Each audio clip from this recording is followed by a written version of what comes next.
Welcome everybody to Three Kobolds Gaming once again for our second session. My name is Will and I'll be GMing this Three Kobolds Gaming crew. Before we get started, I do have one shout out to our friend Talha for that awesome music that you just heard, that little intro riff that played right before I started speaking.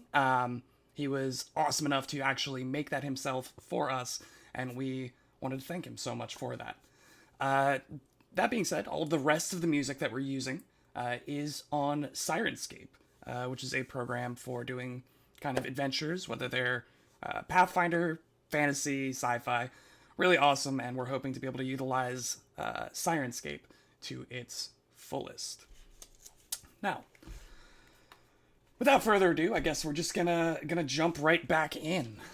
So, last week, our intrepid heroes gathered together at the Tipsy Tengu in the Precipice Quarter of Absalom on the eve of the Radiant Festival. Here, they had met up with their new employer, a man by the name of Archibald Knight, owner of Knight's marvelous Menagerie. They were busy meeting one another and discussing their new employment when another patron stumbled in with a bloody and broken nose. This man by the name of Hendred requested the swift removal of the boisterous bunch of adventurers who had had a bit too much and were causing a commotion in the tavern hall. The group proceeded to attempt a diplomatic approach, asking what it would take to get them to leave. This enraged the already belligerent dwarven man, Baylor of Stonemoor, who swung out at the party. Blows were exchanged. However, Shark swiftly ended the combat after taking a massive bite, reminiscent of his namesake, out of one of the opposing adventurers, knocking them unconscious. The aggressors swiftly cut their losses and left after stabilizing their unconscious ally. Belbury, the proprietor of the Tipsy Tengu, thanked them for their help and offered drinks on the house and some gold for their efforts. The group took to getting to know each other a bit more before heading off to bed. Upon the new day, the opening of the Radiant Festival, the group convenes at Knight's Menagerie, meeting Remy, Knight's right hand, at the gate. Remy tasks them with retrieving components from Marin's workshop, giving them a list and 60 gold. Remy mentions that Knight wanted them to go together as a group, as their last courier was robbed. And the group takes note of Knight's seeming absence. The group heads up to the Precipice Quarter proper towards Marin's workshop when they come across an odd commotion. They enter an open-air food market where they find two goblin merchants yelling at one another. Suddenly, one of these merchants tosses a flask of something at the other's stand, and it catches ablaze, and a brawl ensues. So, this is actually where we're going to open up with everybody going ahead and rolling the initiative as we go into encounter mode. All right. We're starting. Well, switch EG and Dan on the overlay. Okay, give me 1 second. I mean, I'll play as Twinkle Toes. That's the rule. If you swap on the overlay, you gotta swap character sheets and swap characters. That's the rule. I'm sorry. That's the rule. Yeah, that's what you got to I do. know you all spent time on these, but The show must go on. I mean, it that's, doesn't matter. that's the rule. All right, there we go. God. Yeah, perfect. And let me see here. Oops. Wrong one. There we go. You know, you'd make a good Twinkle Toes. I would hope so. The chat agrees. All right. So we open up right here in encounter mode, whereby we will go in turns. So not all encounter modes or encounters are combat. Encounter mode just is used to define when time is of the essence. In this case, we have two goblins fighting and an active fire going on, and so we're using encounter mode to measure the seconds, basically, and each turn is roughly equivalent to 6 seconds. So, what did everyone get for their initiative? We're going to start with Shark. 13. 13. Penumbra. 14. Oh. You Get suck. wrecked. I am the Xavier better Forsyth. 17. Oh, Okay. Bastro. I also got a 14. 14. But, And which one of you wants to go first? Bastro can go first. Bastro Oh, will go okay. first. And I said it louder and first, so you're right. Twinkle Toes. 18. 18. Wow, you guys are really rocking it. All right, and then we've got 2 goblins. So, you see this vial of something cross between these 2 carts here and here. And it lands in this pile of barrels and supplies owned by the other patron, who they then collide in a brawl and are currently fist fighting in front of you all. You see the crowd begin to disperse away from this now flaming set of supplies here as people run away to get cover and safety and away from the violence in this square. What would you like to do, Twinkle Toes? All right. Does one of the goblins look like they have the upper hand over the other? You could roll a perception check to see that you literally just saw them run into each other. They're now like biting, punching. It's just kind of like a little ball of 2 goblins who are scrabbling over each other. You Rolled a can 19 yell as a perception. free action, right? Yeah, yell? Yes. You got a 19, you said? Yeah. Neither one looks to be too... I mean, they both look to be pretty rough and tumble. Neither seems to have the upper hand as of yet. But they only just started getting at it. All right. I am going to run forward 5, 10, 15, 20, 25. Mm-hmm. And I would like to call out to this guy, the guy further south, Okay. and get his attention by doing a quick little dance and just making a little fascinating performance, you know, just getting his attention. Okay. Is that part of a performance check? Yep. Go ahead and roll that for me. All right. Natural 20. Natural 20. Yo! And this makes them fascinated? The condition fascinated? Or what does it do? Here, I'll read out. When you perform, compare your result to the will DC of one observer. If you succeed, the target is fascinated by you for 1 round. If the observer is in a situation that demands immediate attention, such as combat, you must critically succeed to fascinate it, and the perform action gains the incapacitation trait. Okay. You must choose which creature you're trying to fascinate before you roll your check, and the target is then temporarily immune for 1 hour. If you're an expert in performance, you can fascinate up to 4 observers, blah, blah, blah, blah, blah. I automatically crit succeed on fascinating performance because of my background. Okay. You also automatically crit because of the natural 20. That too. But so. that definitely helps, yeah. Super crit. As mine. most as mashed crit- potatoes. The most crit. And Yeah. Jack, could you tell us what Fascinate does? Yeah. Just throw you on the so spot as there. I think we mentioned last time,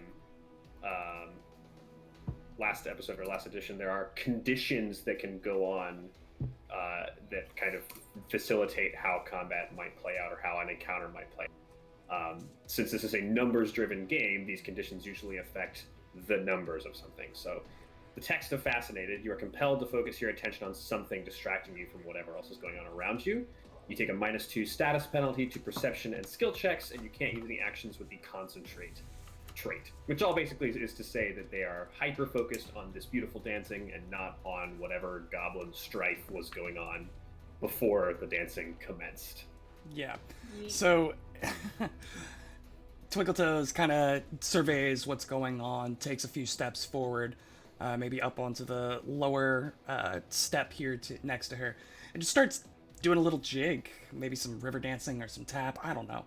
She's like right on the It's steps very here, too. swirly. It's very lots of pirouettes going on. Lots of like, swirling, lots of twirling. Very big. She's got some like scarves and flowy skirts. Like it is Nice. a whirlwind of movement. Oh yeah. And all of this commotion and the emotion elicited from this dance does in fact turn the head of one goblin by the name of Grunka, who is now focused more on the dancer than the goblin who is currently punching him in the face. Go. Is that all 3 of your actions? That is only 2 of my actions. Also, because I have used this performance, I gain what is known as panache. Yes. And that gives me extra damage when I attack, and then other fun things too. Were our visual aid projects due today? Crap, I just mine at home. wanted them right now, so I made them right now. Shark is gonna yell out. He sees you dancing, and so as a free action, he kind of knows what's gonna follow up, and he yells out, "Please do not attack them yet. Let us see what's going on. I don't want to hurt any. Not necessary to hurt. I do know you're about to probably chop off one of their heads, but please just give us a moment before you do so." I am frankly offended. And I'm going to keep running this way. 5, 10, 15, 20. 20, 25. Okay. Next up is the doctor, Dr. Forsyth. The good doctor is less concerned about the goblins fighting and is more concerned about this fire. Mm-hmm. So he is going to go 5, 10, 15, 20, 25, first action.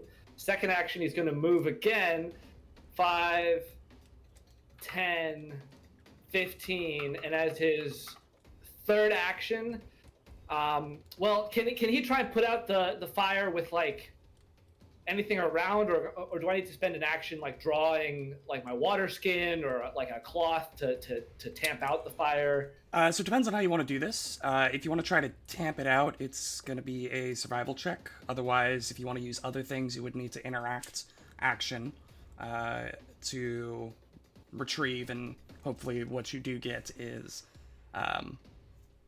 suitable to be putting out a flame that's currently covering about 3 to 4 like barrels and crates.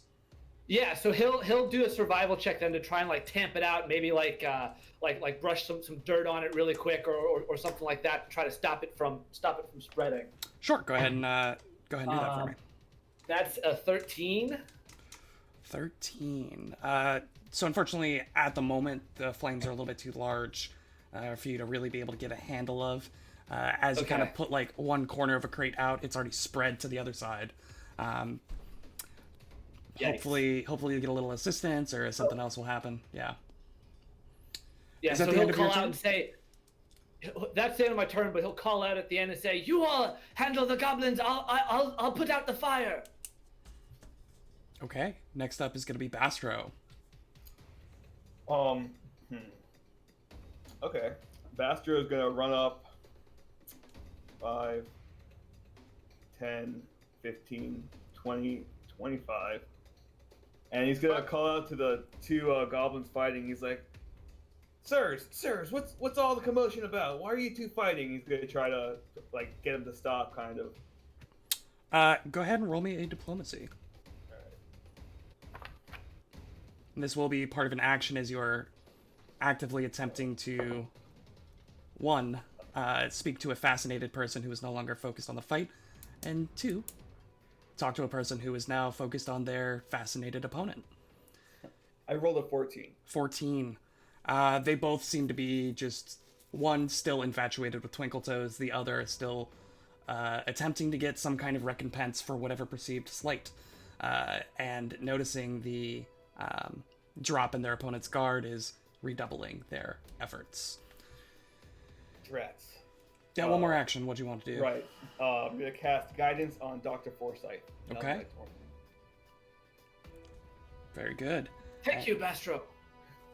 And after Bastro Good luck. is Penumbra. Yeah, Penumbra is not a fan of goblins fighting in the streets in any instance. One, because he doesn't like seeing his brethren do these things, but he also doesn't like his own goblin heritage to be tarnished in this way. So he'll move kind of around Bastro here, 5, 10, 15, 20, 25. I think in Goblin, he will call out to the non-fascinated one. Brother, it is probably best for you to stop whatever it is you're doing. I don't think this is wise. Okay, go ahead and roll me a diplomacy. Shall do. 23. 23. Yo. There it is. There it is. Wow. That was almost as good as my natural 20. So, you start speaking to the other goblin, who is not fascinated in Goblin, which does significantly help your chances. And Pelmo, the goblin, looks at Grunka, looks back to you, and says, you're right. He's probably not worth it. But really, there's only enough room for one goblin-based food vendor in this square. I mean, come on, the guy just walks up here with a pickle stand and thinks he's gonna beat my fat frying stand? I mean, I can fry anything, and he's only got pickles. What do you expect me to do? I have perhaps a counter offer. When I was in a town like this one, I once tried a delicious fried food. Quite good. Oh, no. Don't do it. Perhaps if you fried his pickles, you could make a business venture together. I've already got pickles. And he, like, points to one of the barrels. My pickles are on fire. It might suit us better to have this conversation after we put the fire out, no? Yeah, those are barrels of frying oil, so, Dr. Forsyth, do not put water on that fire, whatever you do. And that was a long conversation, so we're gonna call that probably the end of your turn. Yes. That was Penumbra. Shark. You are up. It was a really long 6-second It's a conversation. really long. Goblin is just very short You and to get, the point. you get way more out, way Yeah. more efficiently. Yeah. Yes. Shark will say, well, Shark will run up, so he'll go 5, 10, 15, 20, 25, 5, 10, 15, 20, 25, and he'll help. I'm in the fire. He'll help Dr. Forsyth start to put the fire out. Actually, he'll go this way. Would you like to attempt to aid, or do you want to actually try putting it out? What's the check to put it out? It's a DC. It's a survival check. Almost looked It's up there. survival. Aha! That's I will aid. I will not try. Wait, aiding in 2.0 is really hard, right? At earlier levels, yes, the DC to aid is doing the same check at a DC 20. But obviously, as you get better, it gets easier to help somebody else out. So Okay, I am. Aid is an action that you can take in that you are not exactly performing a certain thing with a skill, but you are helping somebody else. So in this example, like if Dr. Forsyth was putting a blanket over to like tamp the fire out, maybe Shark like grabs the other end and helps him out. So he's not actually like doing the action. Mechanically, what we're looking for is if Shark beats the DC 20 with his check, then he's going to add a particular bonus to Dr. Forsyth's own attempt to do the thing. So it's, Well, it's tag teaming without like separate attempts. I can physically not aid because I have a -1 to survive. So, Not very good at that. so Shark will come up and just kind of look to Dr. Forsyth like, what do you want me to do? And that's all my actions. I can't do anything else. The only thing Shark can do is make the fire bigger. Ben, you are muted, my friend. Sorry. All right. With the end of Shark's turn, the two goblins kind of It is Grunka's turn. Grunka, the one who is fascinated, will kind of take a few steps out and just kind of staring at Twinkletoes. Just like with his head cocked, tilted, just kind of enraptured in the flowing scarves and skirts that seem to just kind of drift off behind Twinkletoes. Meanwhile, Pelmo, his turn being next, is going to take a few steps back, speaking to Penumbra. I'm going to stay over here until you guys figure that one out. Yes, That's only for the best. Yeah, I wouldn't be near that when it goes off. And Goes off, eh? hey, it's 2 barrels of frying oil and they're on fire. Yes. That's the end of Pelmo's turn, which means it is now Twinkletoes. All right. Twinkletoes is going to go 5, 10, 15, 20, 25. What is my survival? Can I help with this? Not really, no. She's gonna come over and also try to assist helping in the fire. So are you trying to take the aid action, or what are you looking to do? I don't know. I feel like she'd want to help, but she wouldn't be good at helping in this. And would she have overheard? No, she wouldn't have overheard that these were barrels of oil. You could. I did exclaim to Dr. Forsyth not to put water on it. It's true. Okay. So that was planned. Please do not. Yeah, so she's gonna run over and say, "Doctor, what can I do to help? I don't do fire very often." Do you have any sand or dirt? We need to put out the fire without using water. Shark is lighting its cigarette on the fire. He's like, That's perfect. Shark, did you bring your pocket sand? Did you remember? Pocket sand. Do you have your sand? Twinkletoes takes one of her shawls off and says, "Can this help?" And that's the end of her turn. It is now the doctor's turn. Dr. Forsyth.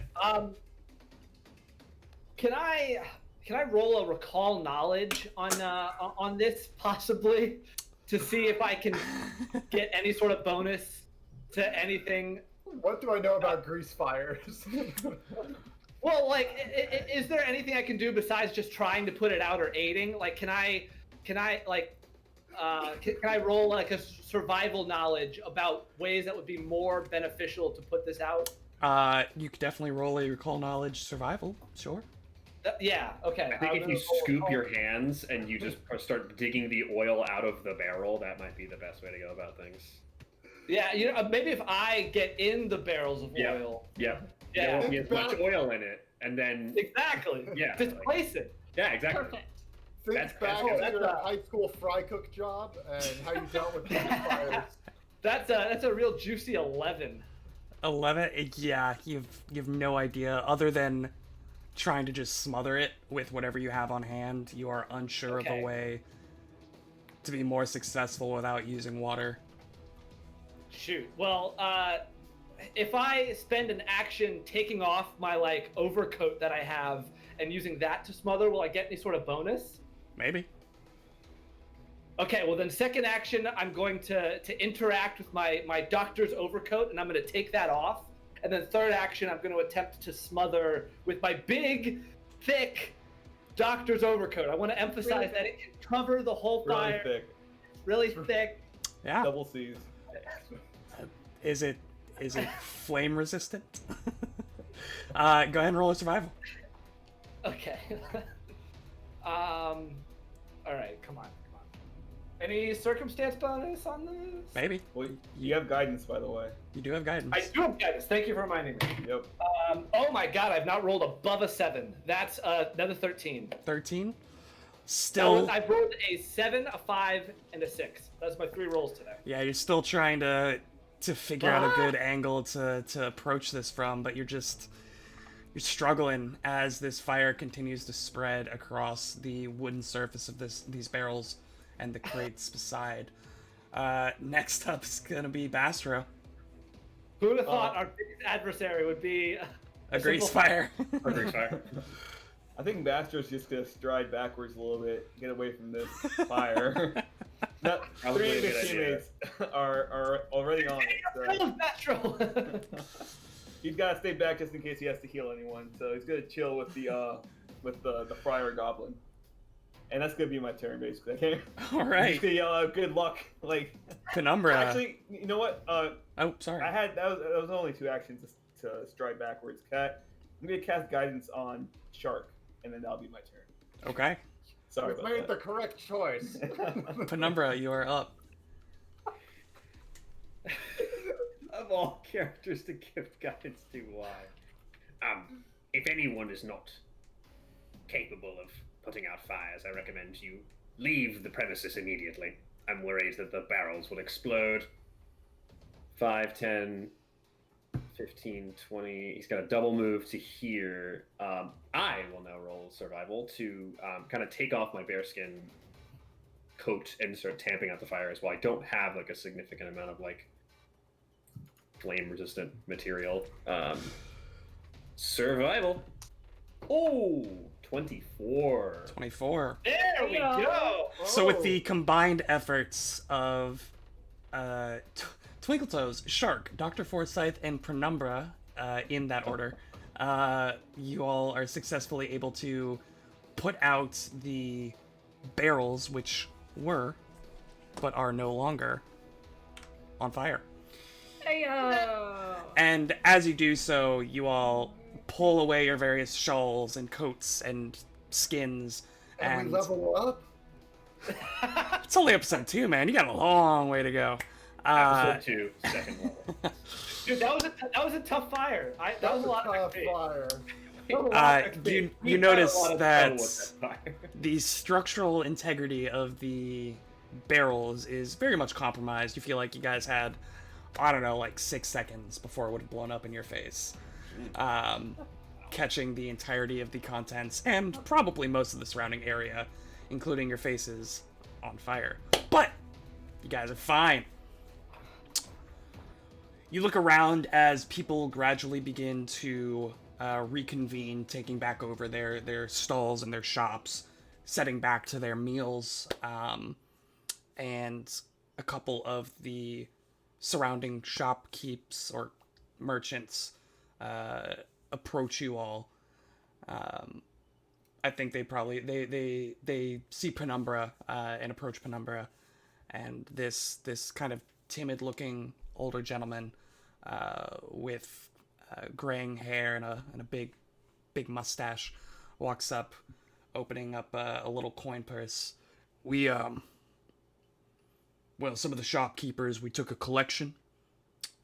We were worried we were going to lose everything in that fire if you all hadn't stepped in to help us out.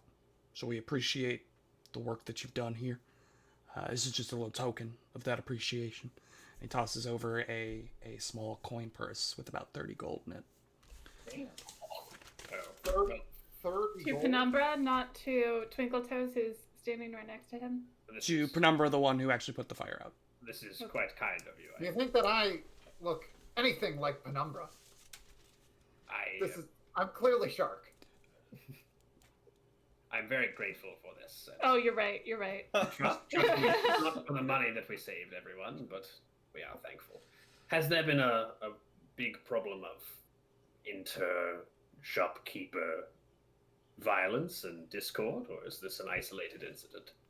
No, this is, well, this is the first time anyone in this square has had any issues. The pickle stand rolled up maybe yesterday. And, well, they didn't they didn't seem to enjoy each other's company too much. They had to get set up right across from each other. Something about them both being goblins and only enough room for one goblin-based food source in this market. So, Yes. I don't know. Having multiple goblins in one place can be not ideal. I wouldn't know. First issue I ever seen. Thank But, you again. No, thank you. I appreciate having my, my little bakery stall still intact. Thanks. Kind of. And Penumbra will step over. He'll step over to the two goblins and say, "May I speak with you both for a moment?" They both kind of like droop their heads, almost like, like children after or during a scolding. Kind of just droop their heads, avoiding eye contact with any of the surrounding people or each other, and they just kind of walk over next Penumbra, to you have this handled. Penumbra. You got this? I believe I can impart the message, and with my brother's help, we might be able to teach these two a lesson. My brother is right. There can only be one goblin stand, and we must have a bake-off. We will be the judges. Present your best foods. What do you think, brother? That's what you were going to say too, right? Twin. Well, he's telepathy. only got pickles, so I imagine they all taste quite similar. Well, he could find his best pickles. And Do you have multiple different brines that you might be pickling in? How Well, many brines do you have? I have different brines and different vegetables and well, I have some cucumbers. what are you looking for? Cucumbers. You know, I think that's just. I never thought about cucumbers. A pickled That- cucumber. That sounds like it might actually work. That's... Wait, what are you Do you pickling if do, not like, cucumber? I've got pickled- fish. I've got Do you radishes. do, like the fried I've got pickled chips, onions. Like the smaller ones. Yes, do are you- you doing spears or chips? It's a very important question. Yeah. Well, I'm not really sure what chips are, but It's like when you slice them really, really thin instead of the The long long way. spear, yes. yeah, I This can is try important. it. If you're not doing chips, we're going to have to banish you from Absalom. Yes. I'm not doing chips. Well, this was Well, settled quite okay. easily. Well done, brother. It would seem as though the fry stand will remain. I suppose I don't need to give a long lecture about safety and maintaining presence. And then he switches to Goblin when he says the next bits, but he says, "We as the underfolk of this town, we need to make sure that we stay in high standing. We can't be running around acting like animals. My brother Shark and I have done quite well, pretending to fit into society until we actually do. I would suggest you do the same." For once, I actually agree with him. So They both kind of mutter and mumble, various apologies, and they kind of look at each other and do like a little, like underhanded, like fist bump kind of deal. I'm sorry. Well done. Blow bumps. Don't worry, it's not a New Girls reference. And yeah, they're back to it. The pickle vendor kind of like packs a few things onto his cart and picks it up on the sides and walks down the street opposite direction you all were headed. Twinkle Toes, I've quite forgotten what we're supposed to be doing in all this goblin hootenanny. What is it we're tasked with? Oh goodness, yes, we're supposed to be this shopping list. We're supposed to get these things from let Emily Grace check her notes. From the wizard's shop. Mirren. Marin's workshop, yes. Mirren's workshop. Yes. ah yes, Marin and I have a debt to settle anyway. You all look about as the crowd continues to surge back in as it's getting to be just like an early 10:30 now. So the beginning of the lunch rush is like just barely starting to pick up as people start to crowd in and the prep work really begins in earnest from these stalls. And take a look at the map and you reckon that it's going to be about another, give or take an hour to get to Marin's workshop, which is almost entirely on the other side of the Precipice Quarter from the fairgrounds. And you realize it's going to be probably about noon or 1 o'clock by the time you actually get back to the Menagerie. What would you all like to do? Dr. Forsyth would first like to just speak with Penumbra and say, Penumbra, what was that the other shopkeepers gave you? What was that they were talking to you about? What? Oh, he said thank you for everything and shook my hand vigorously. It was a rather jangly shaking of hands, wasn't it? He was wearing a lot of rings and bracelets. They jangled together. Is there a sense motive I can roll? You can roll diplomacy. I'm so bad at this. I won't. I'm taking Penumbra's word for it. Go ahead. And Penumbra will slide Dr. Forsyth a gold piece and just say, "There's nothing else that you should be worried about." What? That is one way to handle that interaction. Certainly. Well, I was right next to Jack's character. I saw this happen, right? He was talking out loud. He said, "Here is a token of our appreciation," as he passes over a bag. Oh, Dr. Forsyth, did you mean that? Yes. What is this? Are you bribing me to not share with our friends here? Did you mean not the gold, the bag of gold he handed me? Oh, I've quite forgotten. Excuse me. I didn't mean to be shicey. And he will disseminate the 6 gold. Of course. 6 gold. It was 30 gold, so between Total 5 30 gold. characters, 6 gold each. Oh, thank you so much, Penumbra. Where did we get this? Just as a token of my appreciation for your performances. This is the second time you've done this in 2 adventures. It doesn't make any sense.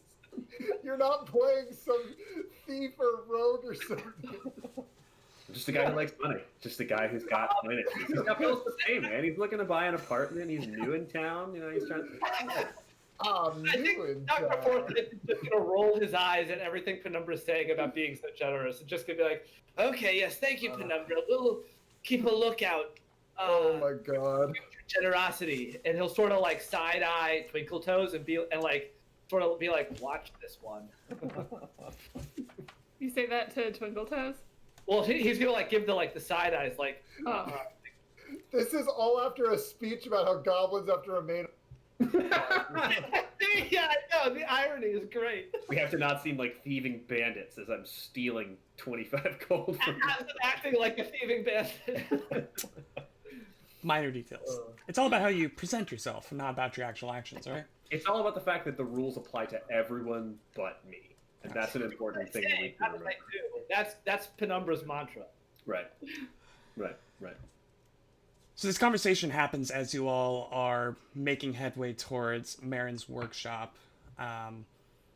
Once again, you all are heading in this northerly direction.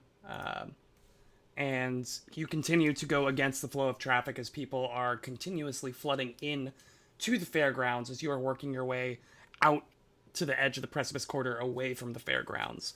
And this being the first day, kind of the opening day of the Radiant Festival, this is by far the most people any of you have seen on the streets of the Precipice Quarter at any time. I mean, people are literally flooding in from all over the city, and people who have been lodging all over the city who have come from other countries or other domains are also flooding in, and the city streets are packed. And as you guys are making your way, you see some of the exhibits that have been set up, kind of the satellite exhibits that are spaced all throughout the Precipice Quarter, that are these not necessarily small, but they are not the main attractions. And you see one such exhibit as you are passing through towards Marin's workshop, and you see kind of this offset little, almost like a park, that has been roped off with these long velvet ropes that run the length of this probably 20 by 40 or this 20 by 40 plot. And on this plot, you see what looks to be a long stone track or like walkway. And as you all are approaching, you hear these thumps, these boom, boom, boom, as you feel the ground under you begin to shake more and more in concert. And as you turn the corner around this building at the edge of the square here, you see this track, the ropes, and on this track you see what looks to be almost a miniature castle, fully stone castle with 4 legs, walking in concert as it runs along this castle. similar, except it's not floating per se, but it is walking on these legs, these large stone legs. And you see on the ramparts of this castle, it looks to be just like a like 4 towers, like you would see, and then a keep, but it's all like miniaturized, so the towers are maybe twice the height of a normal human.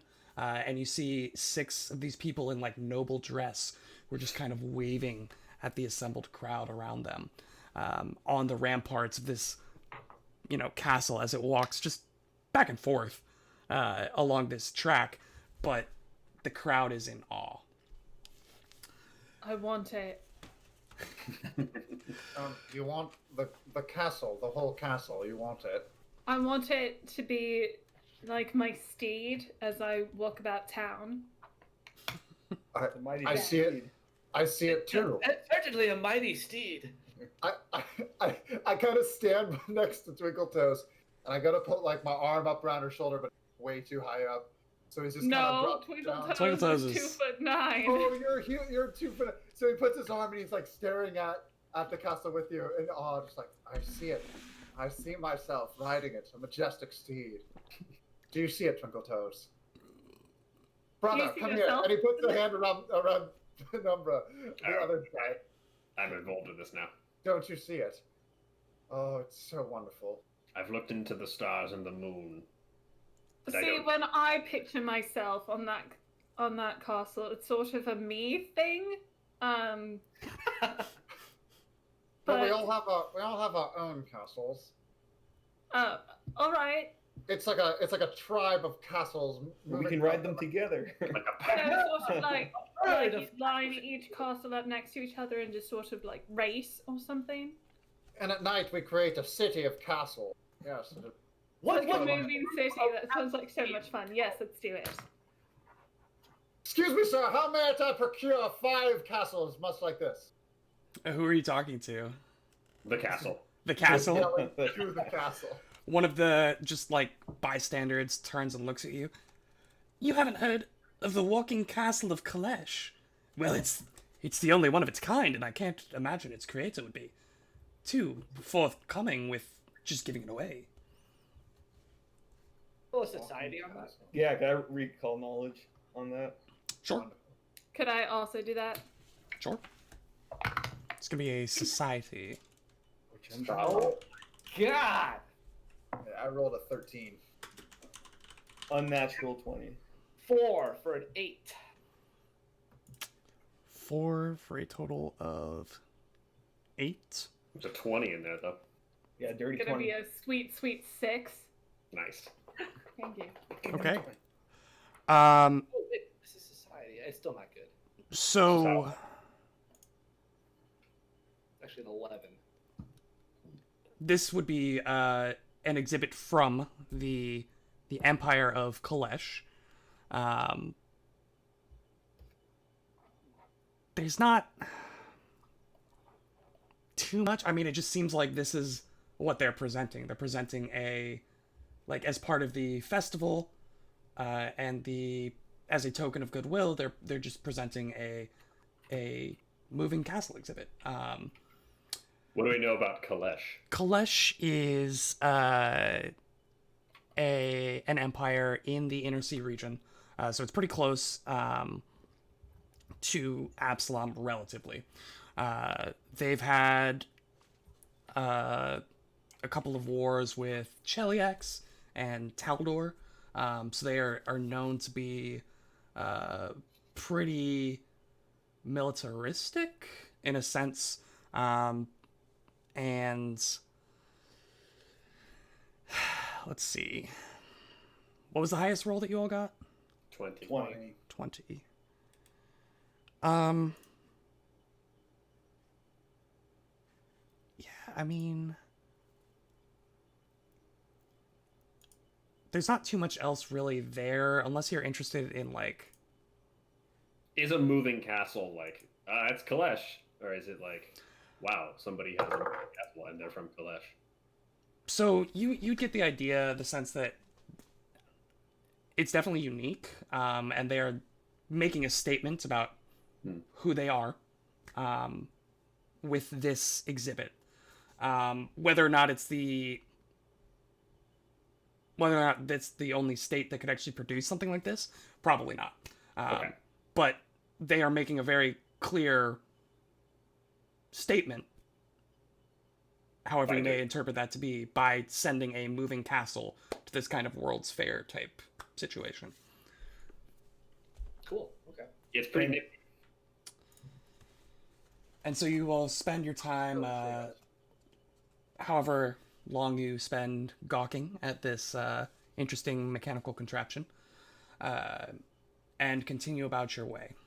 As you get farther and farther north in the Precipice Quarter, the crowds begin to slow down and die down a little bit, as people have mostly made their way to the fairgrounds or are taking a more direct route as you are getting away farther and farther from the Precipice Quarters. From the fairground in the Precipice Quarter. And as you all come upon kind of the,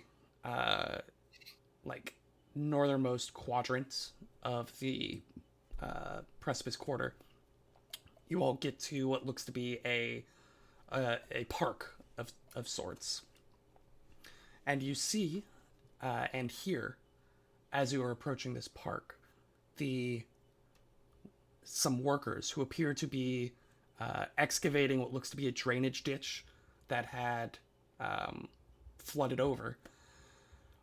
You watch as two workers scramble out, throwing their pickaxes to the side, throwing a shovel to the side, and scream as following up behind them, you see a skeletal hand grasp on to the ledge of the drain and pull itself up.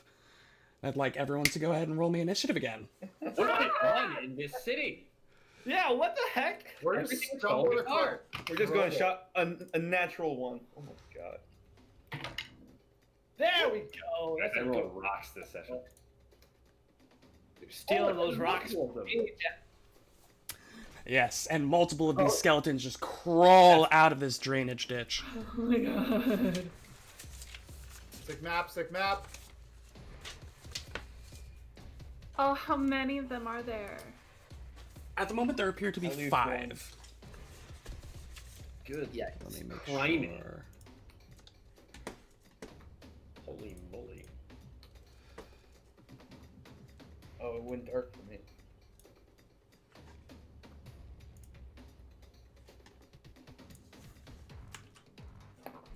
Is the map dark for you? Yeah. It's, I think, Oh, not anymore. You think... mine was being a little bit glitchy. It might be because of the lighting, but It's being so glitchy. it's fine. Wait, that- dynamic lighting, one of the new Roll20 Pro features. That's dynamic lighting. Bastro's just gone from the map for me. All It right. keeps doing that to me.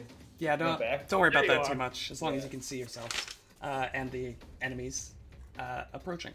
So, we'll start off with, once again, Shark. Shark got 18. 18. Could I get Penumbra? 24. 24? Hello? Oh, I guess you're a wisdom-based class. I am Dr. not. Natural 19. Xavier Forsyth. Wait, how do you have plus I 5? also got a natural training. 7 or natural 19, but that's a 27 for me. Whoa. Doctor is in. Spike.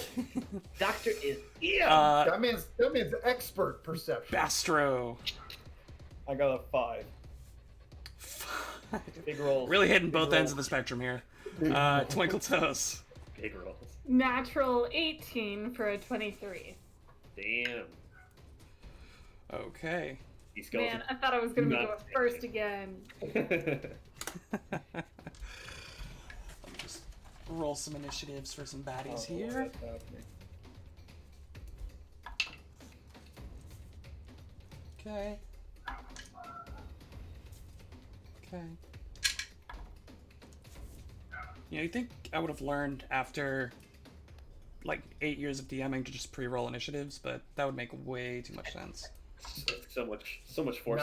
Never done it. I always tell myself I'm going to, and then just never do, because Yeah, why would I right. save time like that?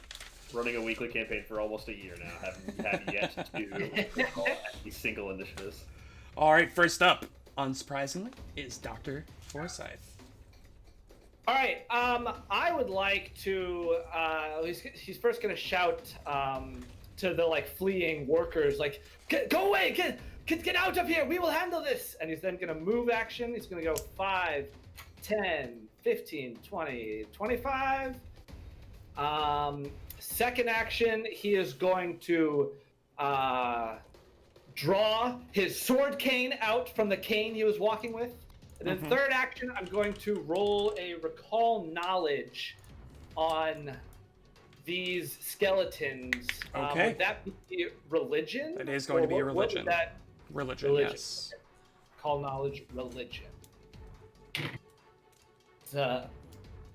That's not a great roll. It's going to be a 14. 14. Yeah, you recognize these. They are just your average skeletons. Okay. As far as Oh, undead, you know, your average skeleton. well, as Yeah, far you know, your average as far as walking undead, skeleton. you know, when undead are not uncommon, they're the relative scale of skeletons. These are your basic undead skeletons. They are, what was your total? 14. 14. Okay, what would you like to know? Get one piece of information. Weaknesses. Weaknesses. Or if there are no weaknesses, resistances. Okay. There aren't any specific weaknesses, but they Are are there any resistances? resistant to piercing and slashing, as well as a couple of energy types, but to list all of them would be a little, Exhaustive. yeah.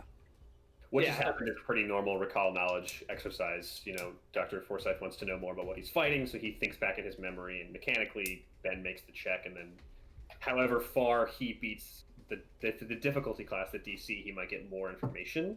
And there are certain things about different monsters that are mechanical, so we just learned that they are resistant to piercing damage and slashing damage, like swords or like arrows would do less damage than normal to these specific creatures, and that's good. Or teeth.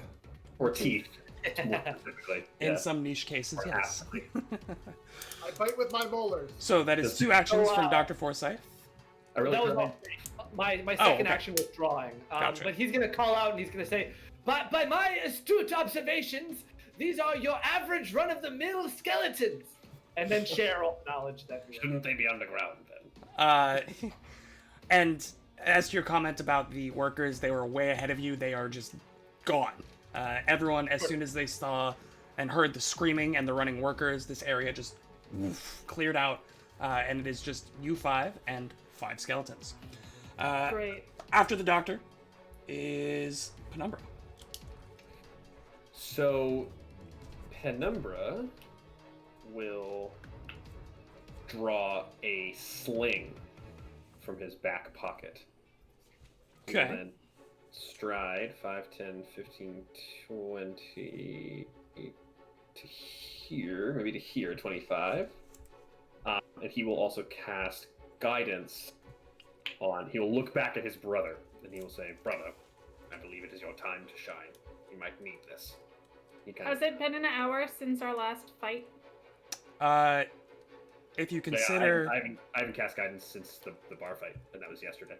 yeah, Yes, but if somebody you- else cast guidance on Shark. it has not been an hour since your altercation at the market. Individual. Oh, I forgot. Yeah. Then he'll shoot a look at Dr. Forsyth, I think. How I long had does it. it stay on? He's you? also had it. I've Until had it. until the beginning of your next round, but then you cannot be affected by it for an hour. Twinkle okay. Toes. Then I think Twinkle Toes hasn't received some guidance yet.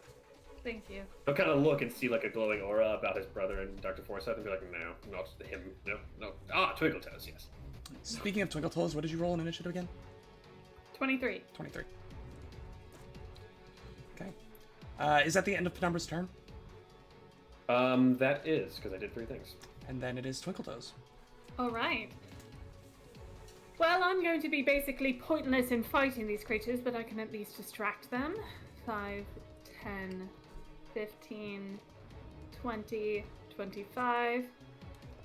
5, 10, 15, 20, 25. I'm going to attempt to distract this dude, or fascinate this dude, rather. Okay. With another little scarf and skirt twirly dancey thing. I thought you were gonna turn the corner and just book it in the other direction. What if I did? 5, 10, 15, 20, 25, 20. And I'm out. And see ya. And she skirts. And okay. That wasn't very good.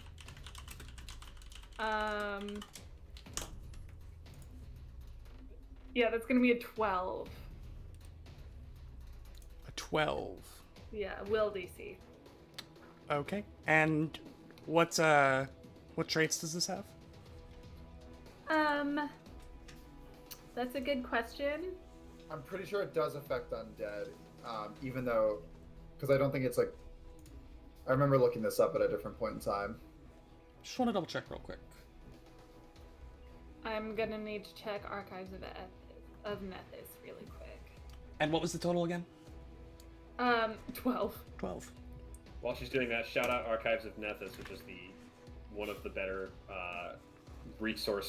sources for on the internet for a lot of these rules and mechanics and stuff like that. So I don't know how it's operated or how it runs. That's one for Pathfinder 2nd Edition. For second edition, it's absolutely beautiful. It's shout out to those girls, whoever makes it. I have no idea, but it's really nice. Go ahead and just double check the traits, but unfortunately this one at the moment doesn't appear to be fascinated by your dance. It looks at you, but instead of getting the sense that you are like enthralling it, you get the sense that it now wants to try to kill you. Cool. Sick. And is that the end of your turn, Twinkle Toes? Yes. Okay. This creature back here, right here, is gonna go 5, 10, 15, 20, 25, and then second action move again, 5, and will take a swipe at you with its bony hands, which have Great. been No. turned into some kind of weird claw type deal. No. First roll of the day, and it's fire. I got a 23 against your AC. Yeah, that's gonna hit. Okay. Oh, God. That will do 5 points of slashing damage, and that is the end of its turn. So, Then it would be Shark. Shark, what you got for me? Shark says, Desmond, would you mind? And Desmond, his little alchemical familiar, hops up onto his shoulder. Remember, it just looks like fucking, Yeah. like this little flubber, and just mixes some reagents real quick and puts it right down Shark's throat. And Shark looks a little bit more filled with life. He is taking a Juggernaut mutagen, so I have some temporary hit points. Oh. I'm a little beefier. Shark then draws out a club dangling from inside of his coat. So he's got this club ready, and he charges forward. Oops, wrong tool. And he goes 5, 10, 15, 20, 25 to get in front of Dr. Forsyth and his brother. And he says, "You all look like you're about 6 feet north of where you ought to be." And that's it. Ooh. Whoa. Underground. but Get it, Will? but like north is still in the ground for them, right? So like it's not straight up. Don't read it. Don't read it. Don't hyperanalyze, Will. It was a really cool line. 8 feet. Either way, 8 feet it is closer now- to sea level. You thought the map was super sick, I swear.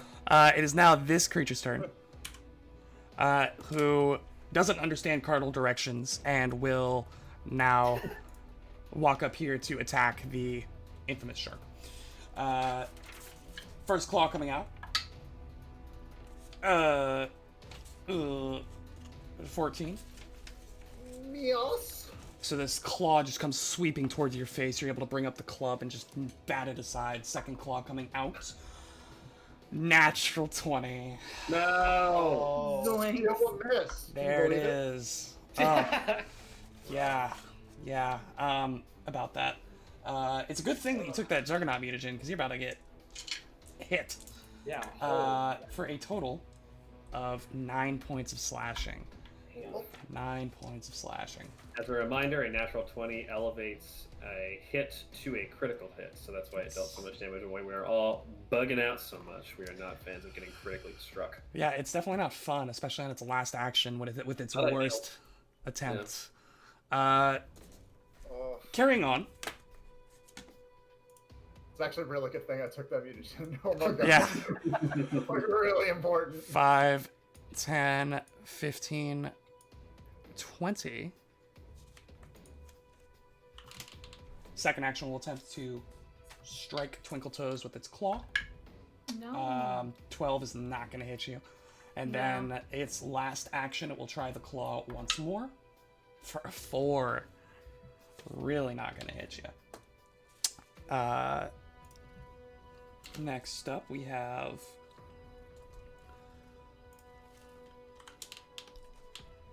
this guy, who also doesn't appreciate compass-based humor, and will walk up and try to hit Shark. Really struck a nerve. If that doesn't tell Yeah, you how cool my line was, then I don't know what will. Exactly. 12 isn't going to hit you, though. Second action, third action is also a 12. So nothing gained on that one. Final skeleton.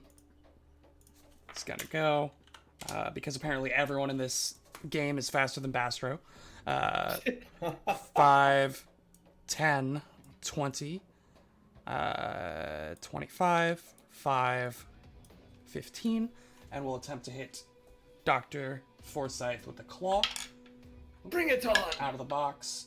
10 is probably not going to hit you. I don't know. 10 is not going to hit. So yeah, these...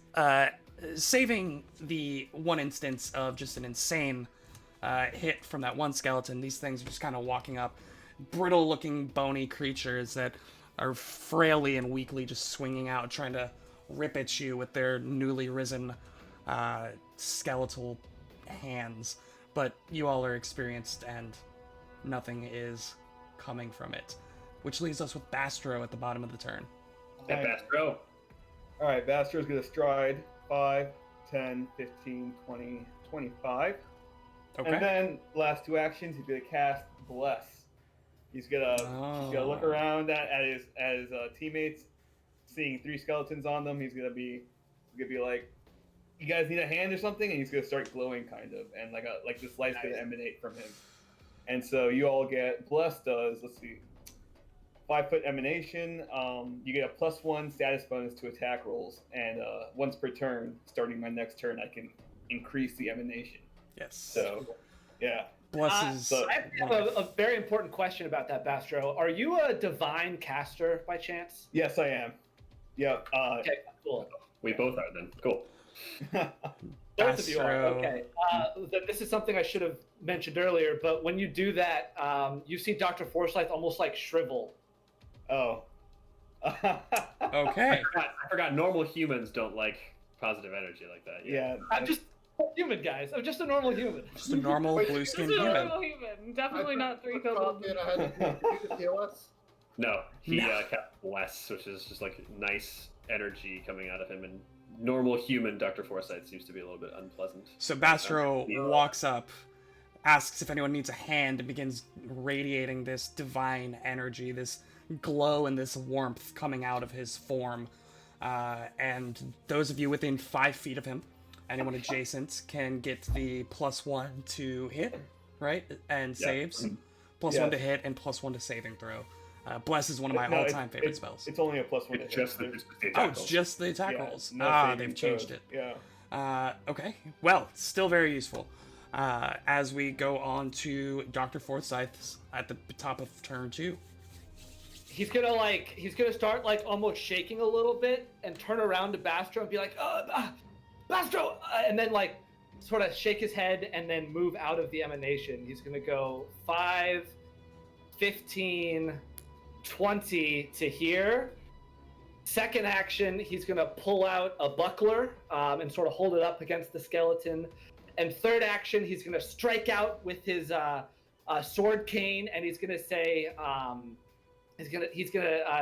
tell Shark. He's gonna say, Shark, I did not prescribe that mutagen, but let's take this one down. And he's gonna attempt to attack. That's a natural one. Suffice to say that the lingering effects of whatever kind of divine energy still just gives you this like odd sensation. Even after walking out, you were just unable to clearly focus on the target at hand, managing to pull your shield up but still missing the sword cane attack. Next up is going to be Penumbra. Penumbra is going to reach into a little satchel he has like on his back and take out.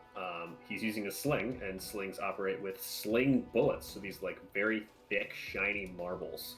He's gonna kind of hold them in his hand for a little bit, and they start out black. They lift off of his hand a little bit and start to like rotate and spin and glow like this hot white. It is 3 of my actions to imbue 3 of my sling bullets with magic stone. Whoa! What does that do? So my normal sling bullets become what is known as +1 striking, disrupting sling bullets. Wait, Oh! what? So in the Yeah, you want to walk Pathfinder, through that, yeah. Yeah, so magic weapons are items can be viewed with magic, and the way it works in 2nd edition is basically like runes. There are certain runes that give +1 or pluses, which basically means that I get a bonus to hit or I get a bonus to attack rolls. Striking means that whatever die I'm rolling to deal damage, I get another one of those. So a sling is usually a d6. I'm going to have 2 d6. Disrupting is a trait that deals an additional 1d6 of positive damage to undead creatures. Oh. So I'm about to be rolling. Bonkers. I'm about to be rolling 3d6 damage against these things if I hit them on my next turn. Apparently this spell was just custom built for this encounter because I've that's been insane. salivating ever since you said skeleton. I've been like drooling over here. And I knew about this part of the build and I was waiting. it's crazy. It's crazy. All right, that is all 3 of your actions. So, Bastro, behind you, you hear this like faint hum, and then this as you turn around and see these stones just whizzing in a circle, now emanating this bright light from Penumbra's hand.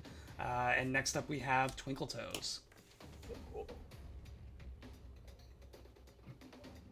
I'm so sorry. I just ate a chip. Okay. Like the waiter at every restaurant ever. Pickle chip? A pickle I'm chip? so sorry. Okay, I am going to skedaddle over here. It's gonna be very, very twirly movement. Lots of little PK turns as I'm making my way over there. Naturally. Yes, of course. Anyway, that could also be a little performance. If you want to use an action, sure. Sure. I'm gonna still be trying to fascinate this dude. I think. Okay. People often think that first level play is all about how you build your character. No. First level gameplay is all about how well you can turn whatever BS you're doing into useful, and how well you can convince the GM that it actually works. Begging for both. It was the exact same roll. It was No, it was Tickle Tower. So close, yet not quite. Cool. Third action? My third action, I'm gonna draw my my main gouge, which is a longer knife, which has a big ol' like shield, like handguard on it that functions as a shield as well. Cool. Okay. Yeah. That's also a good first step to dealing with what's in front of you. Yes. Speaking of what's in front of you, this creature up here, 5, 10, 15, 20, will take 2 claw strikes at Twinkletoes. First one, Ew. it's going to be a 9, which I don't think is quite going to make it. Second one, however, it's going to be an 8, which also doesn't make it. It doesn't- So 2 swipes of these skeletal claws come out at you, but your newly drawn main gouge just manages to deftly swipe the strikes aside, leaving it up to Shark. What you got? Alright, so Shark has consumed this mutagen and is holding his club. Shark will Shark's gonna just move over here. He wants to just give room for. No, he'll stay here just to protect Bear and Bastro. So he'll with his club bash the one to the south, or at least try to. Okay. Go ahead. +1. First strike with the that's another reason to not move because I'm blessed. Hashtag blessed. Okay. He goes to bash. Natural 1. I'm gonna guess that does not hit. Ooh, something's going around. Yeah, that's crazy. I'll take a second swing. Okay. All right. That's gonna be. Let's see. 22. 22 to hit on your second swing does On my hit. second Go ahead and swing. roll damage.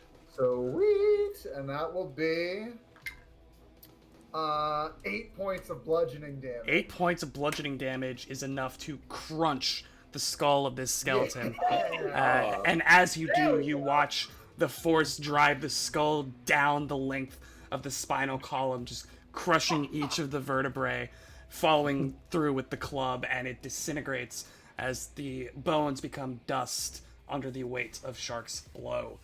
You got one more action? Yeah, I'll fish for the natural 20. Fish for it. Minus 10, so probably not going to hit, but you never know. We're flanking. Natural 20. Let's see if you got it. I do not have it. Let's see, for giggles, let's see what it is. It is flat-footed, which means its AC is currently lower. It is a 10. 10, unfortunately, still is not going to do it. That's okay. Following I the forget success of your second blow, your third, you might get a little overconfident and a little lazy swipe that the skeleton just dodges. With the end of your turn comes the slew of the remaining skeletons. What we keep talking about, by the way, with these attack bonuses and attack penalties is that things have, like, we obviously have our attack roll bonuses. If you do multiple attack actions in one turn, the subsequent attacks take penalties, usually like -5 for the second one and -10 for the third one. Yeah. I.e., if you're swinging multiple times in the same 6 seconds, you're going to get like progressively worse at it as you make more mistakes or as you like take less time to try to do the same thing. Yeah. That's why we're saying, like, look for the natural 20 to even hit it in the first place, or look for whatever. And it's just very hard to do 3 straight hits in a row. This skeleton here, noticing the fact that Shark just destroyed its friend, is going to try to hit Shark with 3 claws. First claw coming out is going to be a 14. There's a miss. You were west of me, idiot. Being enraged at yet another Compass Rose joke, will swing out again. Wait for it. 17. Now that one connects. Oh, man. And it is vindicated in its hatred of cardinal directions, doing 4 points of slashing damage. And the third attack. Third claw coming in. 15. That is a miss. Not quite gonna pull it all the way through. Next up, we have this guy. This guy is gonna go 5, Hey, this guy over here. 15, Hey, 20, guy. 25. Second action, take a 5-foot step. Third action will attempt to claw the good doctor. What Uh, further on me? For an 18. That hits exactly. All right, so this one managing to land a swipe across your shoulder, digging through the coat for 3 points of slashing. His thick coat. His thick, apparently fire-resistant It's doctor's a cloak. big, Thick. big. Thick. You threw those Absalom winters with it. Yeah. That is a thick coat. Yeah. Oh, that was that guy. Then that guy's dead, which means it's this guy's turn here. And he's going to take a swipe at Shark. Or 3, I should say. First one is a 10. So another lazy skeletal swipe. No real coordination. Just trying to just instinctually slash at you, but missing. Oh, man, a 9. So your training kicks in, or at least your instinct kicks in as you're dodging and diving and weaving between its claws. Hey, Will, you know you can roll well, right? Right. I'm aware, which is why my third attack was a 19. Total with the minus 10. You rolled a 29 on me. I rolled a 19. So you don't need to worry about what all the bonuses are. Shark could go down here. For just 3 points of slashing. But he doesn't. Okay. Shark is bleeding.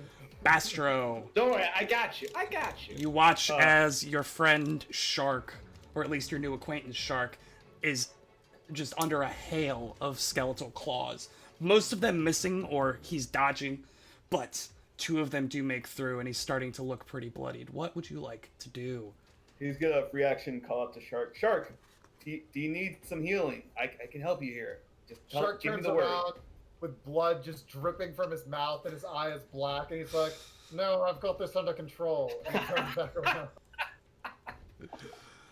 Oh boy. I have three Bastro's hit just gonna points. shrug. Okay, well, Bastro's gonna You trust his gut and be like, Shark, you need this, trust me, and he's gonna 2-action heal you. Ooh. That's gonna be, let's see, 2d8, right? No, 1d8 plus 8. Yeah. Dan, do you want to walk us through the heal spell? Because I'm sure we'll see a whole Sure. lot. Yeah, no, this is gonna be a common thing. So I channel positive energy into any living creature that I pick.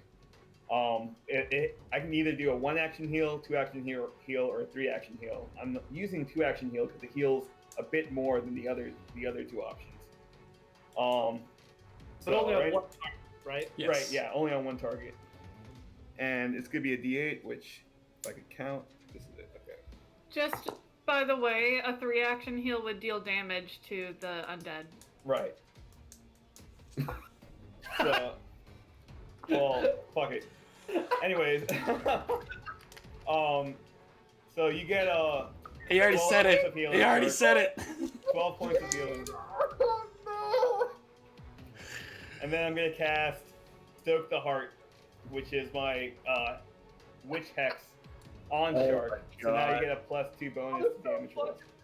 I have +2 bonus damage rolls. Yeah.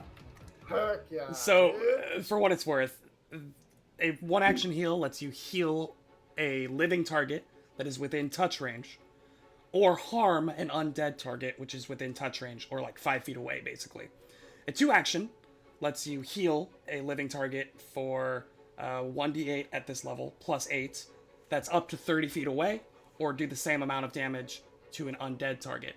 Whereas the 3-action, which is what Emily Grace was referring to, does a burst in a 30-foot radius around the caster, and deals damage to undead Heals and everybody. heals living. And Yes. damages all undead the same number. But Bastard, being the just- tactical so- genius that he is keenly aware that Shark really needed the extra 8 to keep him alive. So, I don't know if I had mentioned that, but yeah, the 2-action healing gives you an extra 8 just off the bat. Yeah. Yeah. It's More- a lot.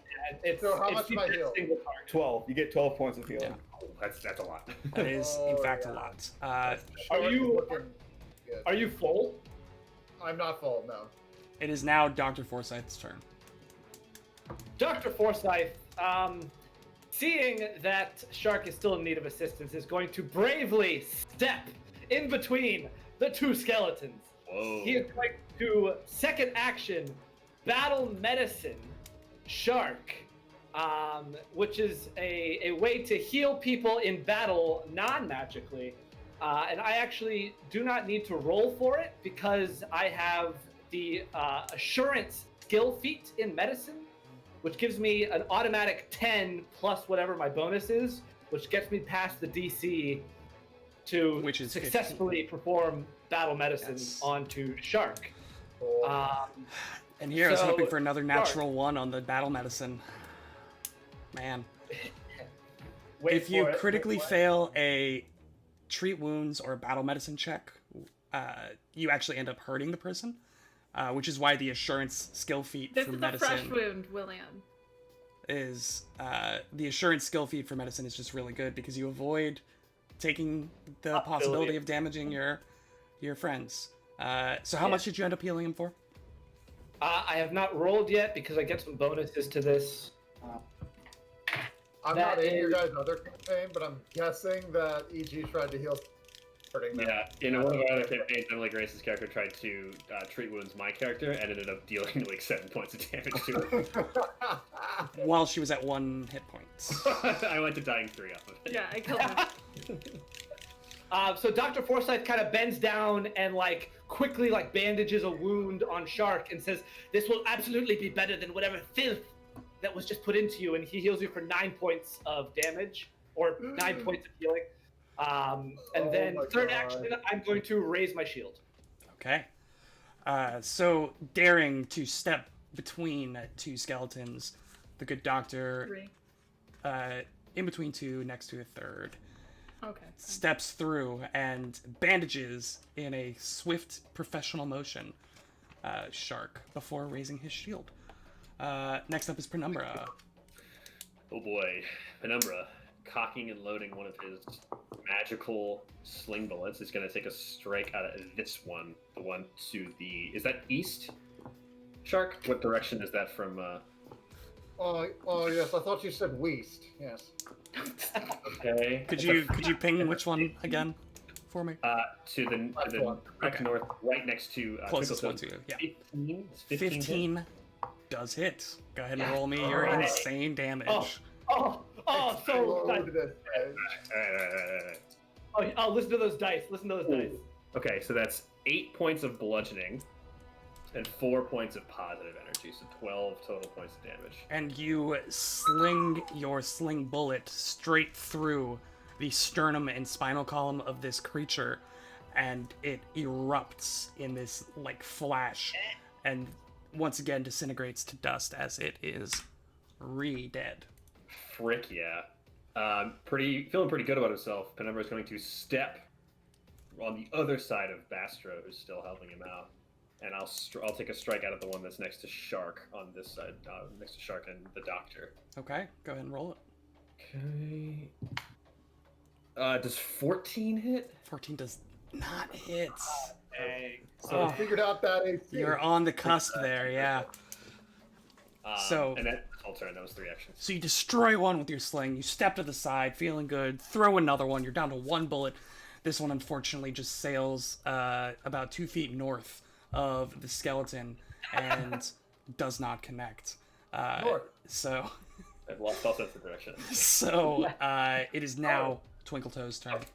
All right. Twinkle Toes is trying again. She is going to lift her skirts and do the can, trying to get this guy's fascination. Isn't it fun playing a character with only piercing and slashing weapons? I really Yeah. just imagine Twinkletoes actually humming to herself as she does it.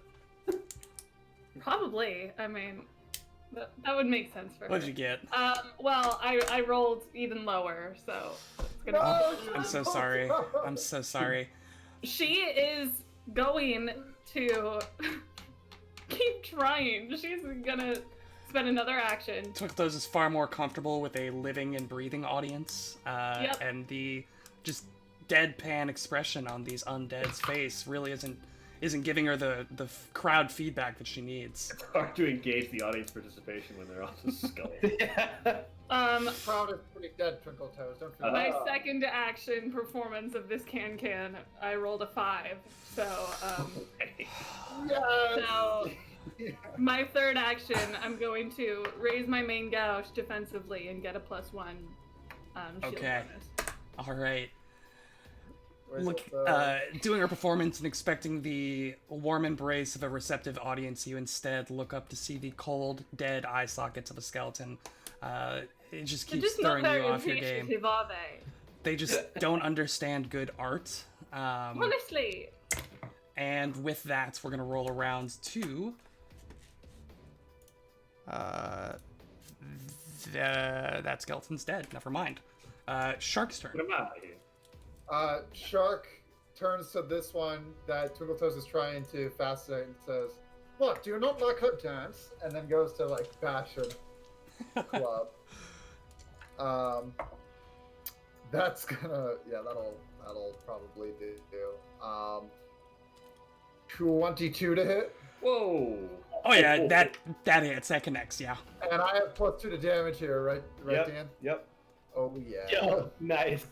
Yeah, it's gonna be 10 points of bludgeoning damage. So whereas your first skeletal takedown was an overhand swing, this one is a baseball swing that just comes sliding through the rib cage, and it just bends in half, snapping at the center point of the spinal column, and Nice. collapses to the ground, and is out of there. And the follow through, he looks back to Twinkle Toes and he says, "I thought that it was a wonderful." And he turns to go and swing And at the Twinkle Toes says, "That one was mine." Got 2 more actions. What you got? I'll go ahead and take a second swing at this guy right here. Let's see. Oh, 17 to hit. 17 definitely hits. Yeah. Oh. Do I still have that +2 or is that a Yeah. one-off? No, you still get it the whole time. Oh, Wow. yeah. Yep. Wow. Shark is a killing machine. What is this from again? The Stoke the Hearts, The Stoke the one of my Heart, witch yeah. hexes. Yeah. Yeah. Okay. Is your heart stoked right now? So I'm stoked, quite- bro. I'm quite liking this magical healing. Maybe I should try this more often. And that's gonna be 9 points of damage, bludgeoning. 9 points of damage bludgeoning. And once again, your confidence now overcoming you, managed to land a swing on a skeleton that had, up to this point, evaded you, now shatters under your blow. And you feel inside of you, like in your chest, this warmth. It feels like the warmth of a tavern fire, and drinking a nice mug of ale as you're sitting at a feast table. And just the sense of home and warmth and hearth is just radiating in your chest, emboldening your blows as we now roll around to wait. I have one more action. Oh, you have one more action. I'm sorry. Go ahead. That's all good. I'm just gonna. You killed 2 things. I just assumed you were done. Shark is a killing machine. Let's just say no goblin should be this strong. No other goblin is this strong. Yeah. Have you met Yellow? Except yellow. With that, we are going to roll around to the remaining skeleton, who is going to He attempt got nothing. to hit the good doctor in the face with a 21 on his first claw. Okay. Okay. Oh, no. All right. All right. I've been half and Yeah, half that's on these, true. all right? Even though I just killed 3 of his friends, he swings at the doctor. I wouldn't call these skeletons master tacticians. It's just hitting the thing that's been in front of it the longest for 5 points of slashing. Second attack coming out, Wow, natural 1. So we're Thank getting God. in there. That is not a hit by any You scared me means. for a second. And his third and final action of this round, he will get an 8 to hit on the claw. Little to do about that. With the end of his turn, we come around to Bastro, as the remaining skeletons are no longer in the initiative order since they are dead. Awesome. All right, Bastro's gonna run up to the skeleton actually. 10, 15, 25. And then he's gonna punch out at the skeleton actually. Okay, let's see it. Go ahead and Just a roll to straight hit. up punch. Throw hands. You're just out here throwing hands. Ooh, that's a 21 to hit. 21 is gonna That hit. was an option. Yeah, Forgot It's punching. bludgeoning damage. it is bludgeoning What? damage. I actually forgot. It's a D4, right? It's a D4 plus your strength modifier. Which is non-existent. Okay. Do you have a negative strength modifier? Or is No, it it's 10? just 0. Okay, so yeah, it's just Yeah. D4. 3 damage. 3. Okay. And then I'm gonna punch out again. So your first punch, you crack a few ribs as you connect with its rib cage, but it's still standing. Oof, that's not gonna hit. It's a 7 minus Yeah. 2. So yes. Unfortunate, but your first attack is true. They're not quite powerful enough to break it. Dr. Forsyth, beginning of round 4. Dr. Forsyth, first action being a little bit bloodied up by the skeleton's claws, is going to really quickly patch himself up, and he's going to battle medicine himself. Fair. Pastro could hit you with a little bit of magical healing. Oh no, I don't need the divine healing, thank you. I'm a doctor after all. Surely a normal human would never reject. I'm a normal human doctor who requires no divine healing. That was 8 points of healing, which was good. Solid, yeah. And then second action, I'm going to devise a stratagem. So I'm going to look at the cracks in the ribs of where Bastro just punched and try to see if I can recognize a weak spot. So this is one of my investigator class abilities. I get to use my intelligence modifier instead of my normal ability mod on this roll to see if I would hit it. But it's not the actual strike.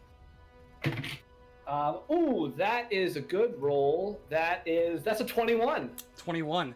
Yeah, so as you examine, especially with your astute knowledge of anatomy, you notice that the third rib, center left down, on the right side of the rib cage is currently like cracked but not nearly broken. But you identify that if somebody were to nail their attack right there, then the rest of the skeleton would crumble. And you manage to find a weak spot. All right. Here's the result.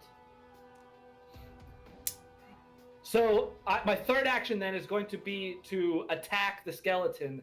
Okay. And because I was successful on my devise a stratagem roll, I can substitute my next attack with the roll I had for the devise a stratagem. Oh, that's so cool. Which does hit. That's the correct interpretation of what this says. Yes. And because I am using my intelligence modifier on this attack roll, I get strategic strike, which is another class ability, which means whenever I roll intelligence on an attack, I add a d6 of precision damage to the attack. So you do successfully hit. Go ahead and roll your damage. Are you swinging with the sword cane? I am. So this is slashing damage. But you're getting that precision as well, which is important. So that's 4 points of slashing, 1 point of precision.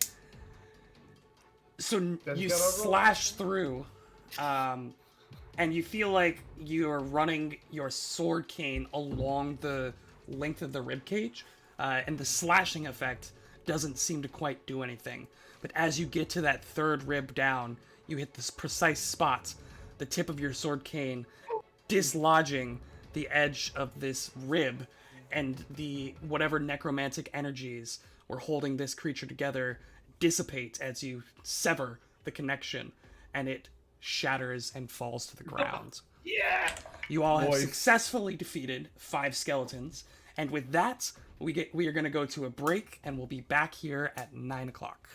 All right. Thank you guys so much for sticking around with us, and hopefully we'll see you after the break. Like I said, we'll be back here at 9.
Welcome back, everybody, as we jump back into our adventure.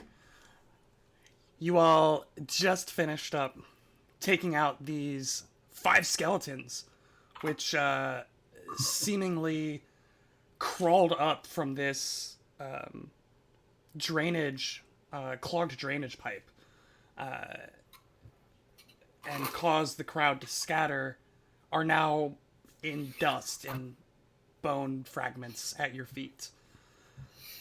You see some of the people who had realized once you had it under control had started watching from like a perimeter, some farther off in the into the park, some a good 30-40 feet behind you, some of the windows and doors that had kind of opened to be peeked around. You start to get this light, clapping and cheer from the assembled denizens of Absalom before things kind of settle down and people go about their business again. What would you like to do? Should I direct my grievances to the city planners? Should I write a letter to the upkeep teams of the sewers? Where exactly should I air my disgruntlement with a sewer that's clogged with bones? Yes, I think we're in section 45. This would be Bernard's region. We can certainly get a letter to him. We should get correspondence to Bernard and let him know that I'm displeased with the amount of living skeletons or unliving skeletons parading through his sewers. Yes, quite. Togatos, did you want to roll something? Dr. Forsyth, Bastard, do you think this will get infected? Doctor, let us help the poor girl. Yeah, the doctor will come over and look at you, and he'll take a second and he'll treat your wounds, as it were. Spend some time, really like looking at the like claw marks and all of that, and he'll say, "No, I don't think this will get infected, but here just to be sure." And he'll take out his healer's tools and really like pour some ointments on it and dab up the blood. And make sure that it's all put back together. You'll get... Oh, wow. You got 15 points of healing. Oh, wow. I didn't need that much, but... thank you so much. Please tell me if I'm being rude, but is this going to make me turn blue like you? I think it could be really cool for my aesthetic, so I'm not opposed. I'm just wondering. Well, there is absolutely benefits to having my skin complexion. A scratch from the skeleton will not, unfortunately, give you this gift that I have. All right, well, just curious, thanks. Meanwhile, Shark and Bear are like, well, this one time I submitted a noise complaint to Bernard, but it took him 45 days to get back to me. So what do you think? Should we go through the bureaucracy from perhaps a different angle? What about Reginald? I know he's a district over, but he seems to be more receptive to our complaints. He is a Does anyone else need healing? Is everyone else all right? I'm quite all right, thank you, Dr. Forsyth. No, between the two of you during the battle, I was healed up past full, so I'm feeling quite nimble. Perhaps we should be on our way. We don't want to be late back to the Menagerie. I think Dr. Forsyth will take just a second and like talk with Bastro and be like, you see, Bastro, with an injury like this, you need to really take care to bind the wound before you apply any of the bandages. Make sure that it's not going to come apart underneath them. And he's going to spend some time like... Bastro's just taking notes the whole time. He has a little paper and quill. He's ready. Because you see, when you apply science to the human body, it heals completely instead of providing this temporary bandage from these magics that you possess. Bastro's going to retort, I think a combination of the both would be even better, but you are the doctor here, so I will take your advice and your notes. While he's talking, Shark is like mixing 2 vials of different reagents together and like throwing them back behind his back. He's like,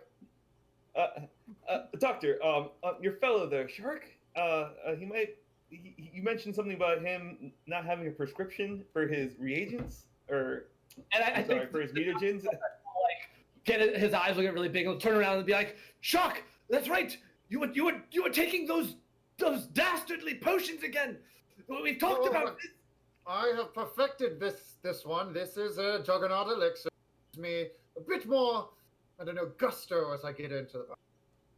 And I think he'll like run over to you and like with his healer's tools, like start listening to your heart and like just like making sure you're okay and like really freaking out for a second. Doctor, I handled him. He seems healed to me. He'll turn back to Twinkle Toes and he'll look back at sort of everyone saying, "All right, well if we're all okay. Where do we go now? Should we check out the sewers or just this go on way. our experience?" On to I Marin. think we go to Marin's Well, first. I could send my familiar down there to check in the sewers to see if there's any more skeletons we have to worry about. It won't be any risk to us at all, and not at all to my familiar either, thanks to my magic. It sounded bad at first. I'll send my animal down there, and none of us will get I it. swear I saw Bastro's familiar vent. So do you send? Yeah, I'm gonna send my dove Peter down the. First, I'm gonna put him right at the edge, and I'm gonna tell him to go down, and then Astro's also gonna sit down. He's gonna kind of lay down near the entrance to the sewer as well.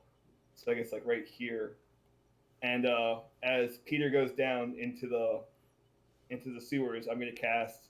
I'm gonna use my familiar ability, Share Senses, which lets me share my senses with my familiar, so I can see through my familiar. And also, my familiar also has dark vision, which allows it to see in the dark in black and white.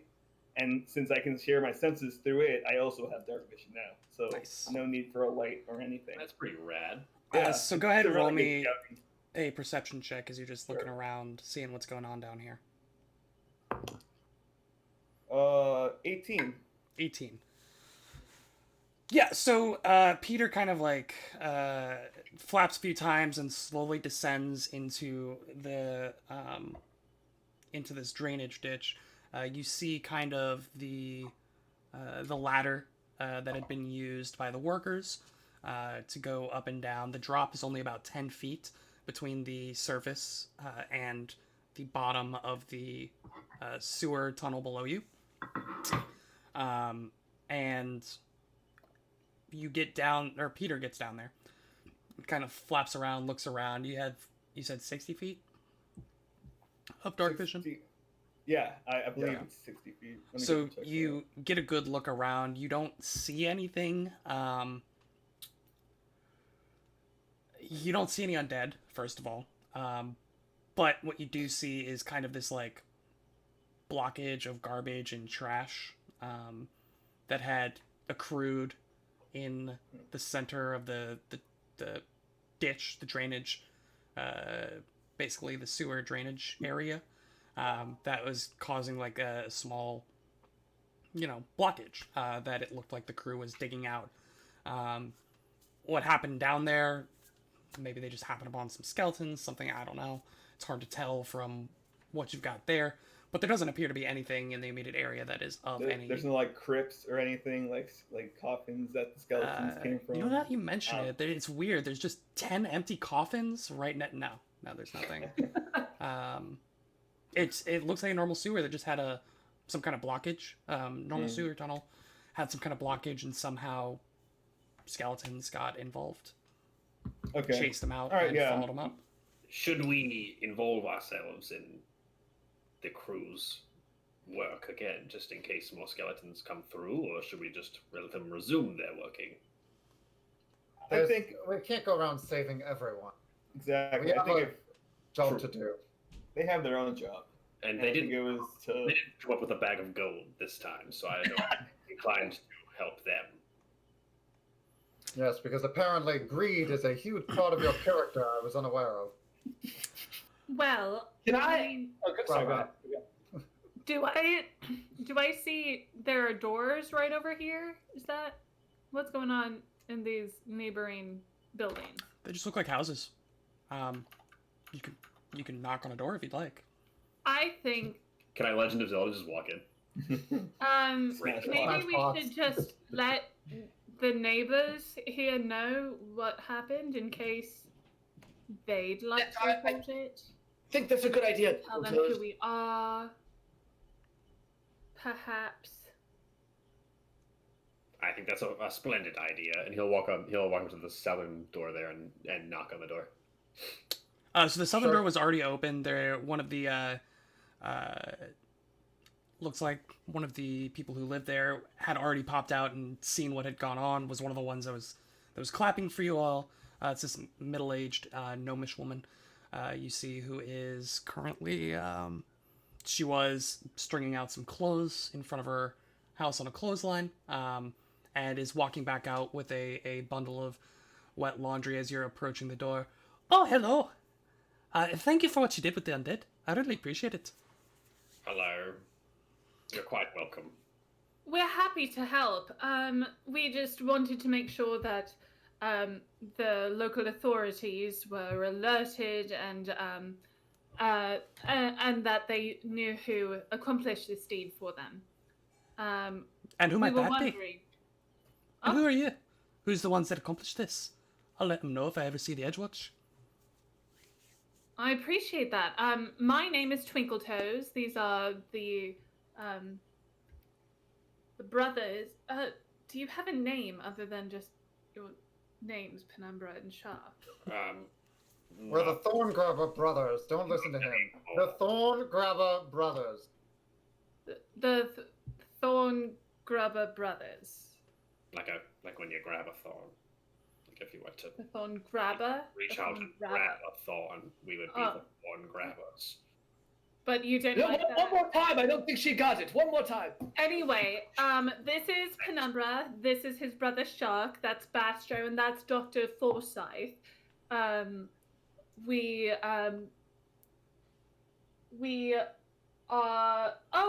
work for the Knights of the Menagerie. That's right. That's our job now. Right. Yes.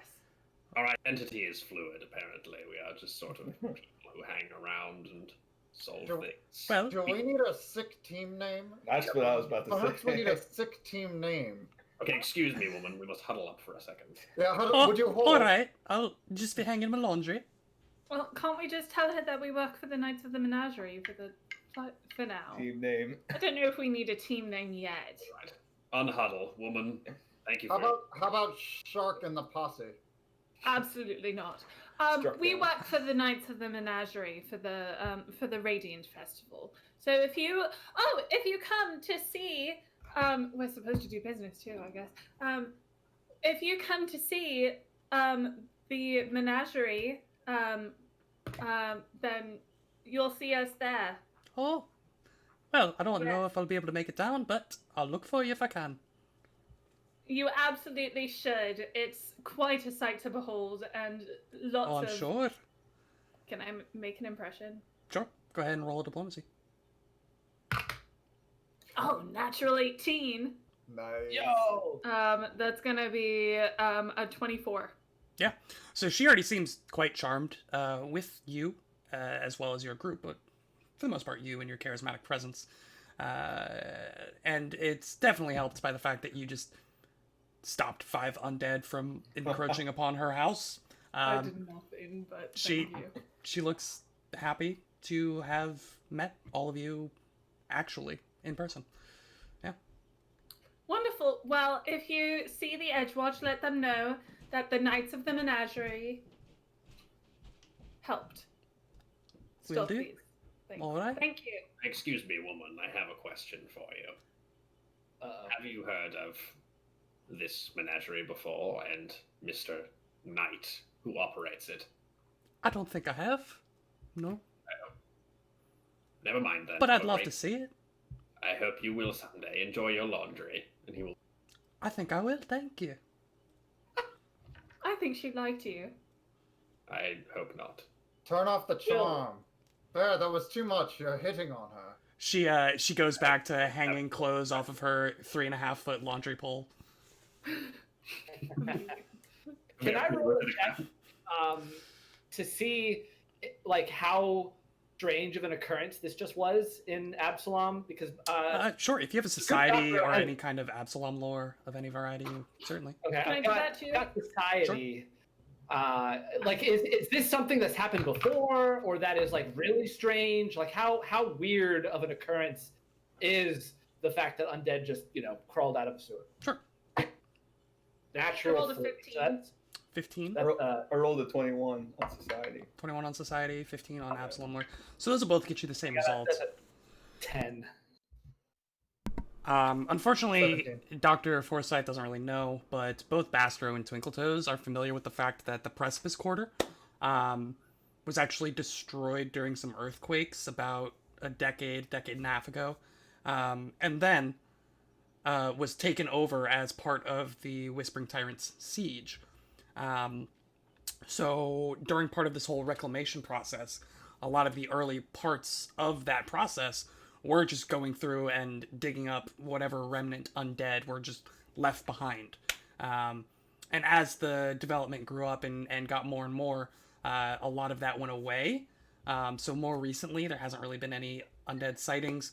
But anytime somebody's likely to be doing anything that involves any kind of digging or something underground, there's still that lingering threat of something that just some undead creatures that got left behind after a literal lich and undead lord of this undead army came through and then disappeared and left behind all this stuff.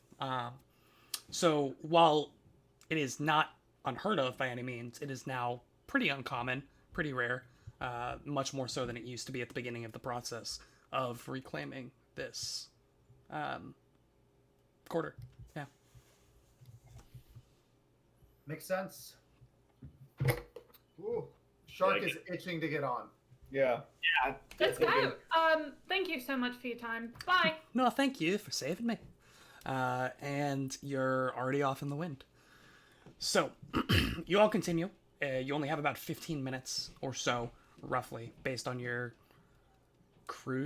very crude map of the Precipice Quarter that Remy drew for you. And it takes roughly 15 to 20 to actually get to what looks to be a merchant row of a more magical persuasion than any you've seen so far. You guys have seen plenty of shops and open-air markets, but there are very clearly, this is very clearly a magical, block, essentially. Because you see all manner of signs and different demarcation of essentially magical wares and goods. And you are walking down the street towards what you believe to be Marin's workshop. And you spot the symbol on a overhanging sign. One that looks very familiar to the symbol of a floppy hat. A floppy hat with a wide brim that was drawn on your map is very crudely drawn on the map that you were given, is posted up on this overhanging sign over a door. And against that door sits a woman in a crimson red dress with a matching colored floppy hat that looks very similar to the one posted on the sign. She sits on the curb of the door. It's about a 2-foot step up from the street level to the kind of floor level, and there's this lip on the door, stone lip on the door that she is seated upon, as she bangs what looks to be a wooden staff backwards against the door in this continuing repetitive motion. Bang, bang. And as you all are approaching, her head up against the back of the door, says, "Are you quite willing to come out yet, or am I going to be seated out here for another hour?" Do I recognize the person out front? Is that Marin? The symbol matches the one you were given. She looks to be wearing a similar hat. It's a good inference that this might be Marin. Stoop lady. Hello there. I'm Marin. We are here for most tonight. Ah! And she turns to you, and kind of her whole hat jingles as you see a variety of little like tokens and trinkets and chains that are hanging off the brim, some in the shape of moons, crescent moons, some that look to be like silver claws, various like ornamental jewelry that's all just like attached to the brim of this wide hat.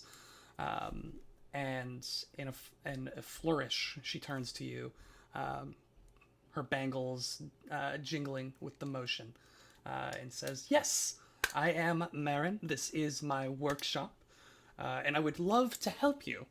However, I seem to have a bit of a quandary on my hands at the moment. I'd be more than willing to help you out if you helped out with my situation first." Well, helping you out in exchange for giving you money for the goods and or services that you provide seems to be that we are offering more than you are. So if we could just gather the things we came for and pay you the market rate and that they're worth and get on our way, then that would be excellent. Alternatively, if we could receive some form of discount for assisting you with your problems, that might also be suitable, right, Shock? I'm afraid you might misunderstand the circumstances. See, I can't give you the things that you want without being able to get into my shop first. Right, and so there one- is currently a pre-teenaged boy in there who seems convinced that I've killed his master for some reason and is holding my shop hostage. Gosh, what? Well, first and foremost, did you kill his master? That's a didn't. good starting place. I As did your not. legal representation, it's best that you don't lie to us. I haven't seen... I haven't seen the man he speaks of since my years in the academy about... Well, I don't want to date myself, but it's been a few decades. And while you were at the academy, did you kill him? Well, I don't think I could have been killed this preteen boy's master a few decades ago and still have him have been the master of this preteen boy. Now, So- do you know why he would think that you have killed this person that you haven't seen in many decades? I haven't the faintest idea. I simply came to my shop in the morning, as I do every morning, and it was already locked and barred from the inside, and I was Do unable you to know get this entrance. boy? I haven't seen him ever. I don't even know what he looks like now. I haven't been in the shop. Did you try giving him a batch of your fresh baked chocolate chip cookies? I don't have any chocolate chip cookies. Sense Yes, motive. but you have a You can sense wonderful motive, yeah, recipe. roll a diplomacy. A wonderful recipe. Not on which the you told me. chocolate chip cookies bit, but like the rest of it, the important stuff. Oh. Can I sense 16. motive on this woman? Is there anything that she isn't telling us? Sure, yeah, you can join Penumbra in that diplomacy check. So 16. from my diplomacy, yeah. I got an 18. 22 for me. Yeah, That's not- all of you are very able to tell that she is pretty fed up at the moment. She really has no idea who this kid is and doesn't seem to be hiding anything. She's just really annoyed that she can't operate her business right now. All right. Well, what can we do to help? And just get him out. I don't care how you do it, just don't blow the place up. So he's in the Alright. shop, like standing in there, or what's And it? all the entrances are barred, you said? Well, there's just this one door which is currently barred. So don't get me wrong, I could roust him out should I so choose.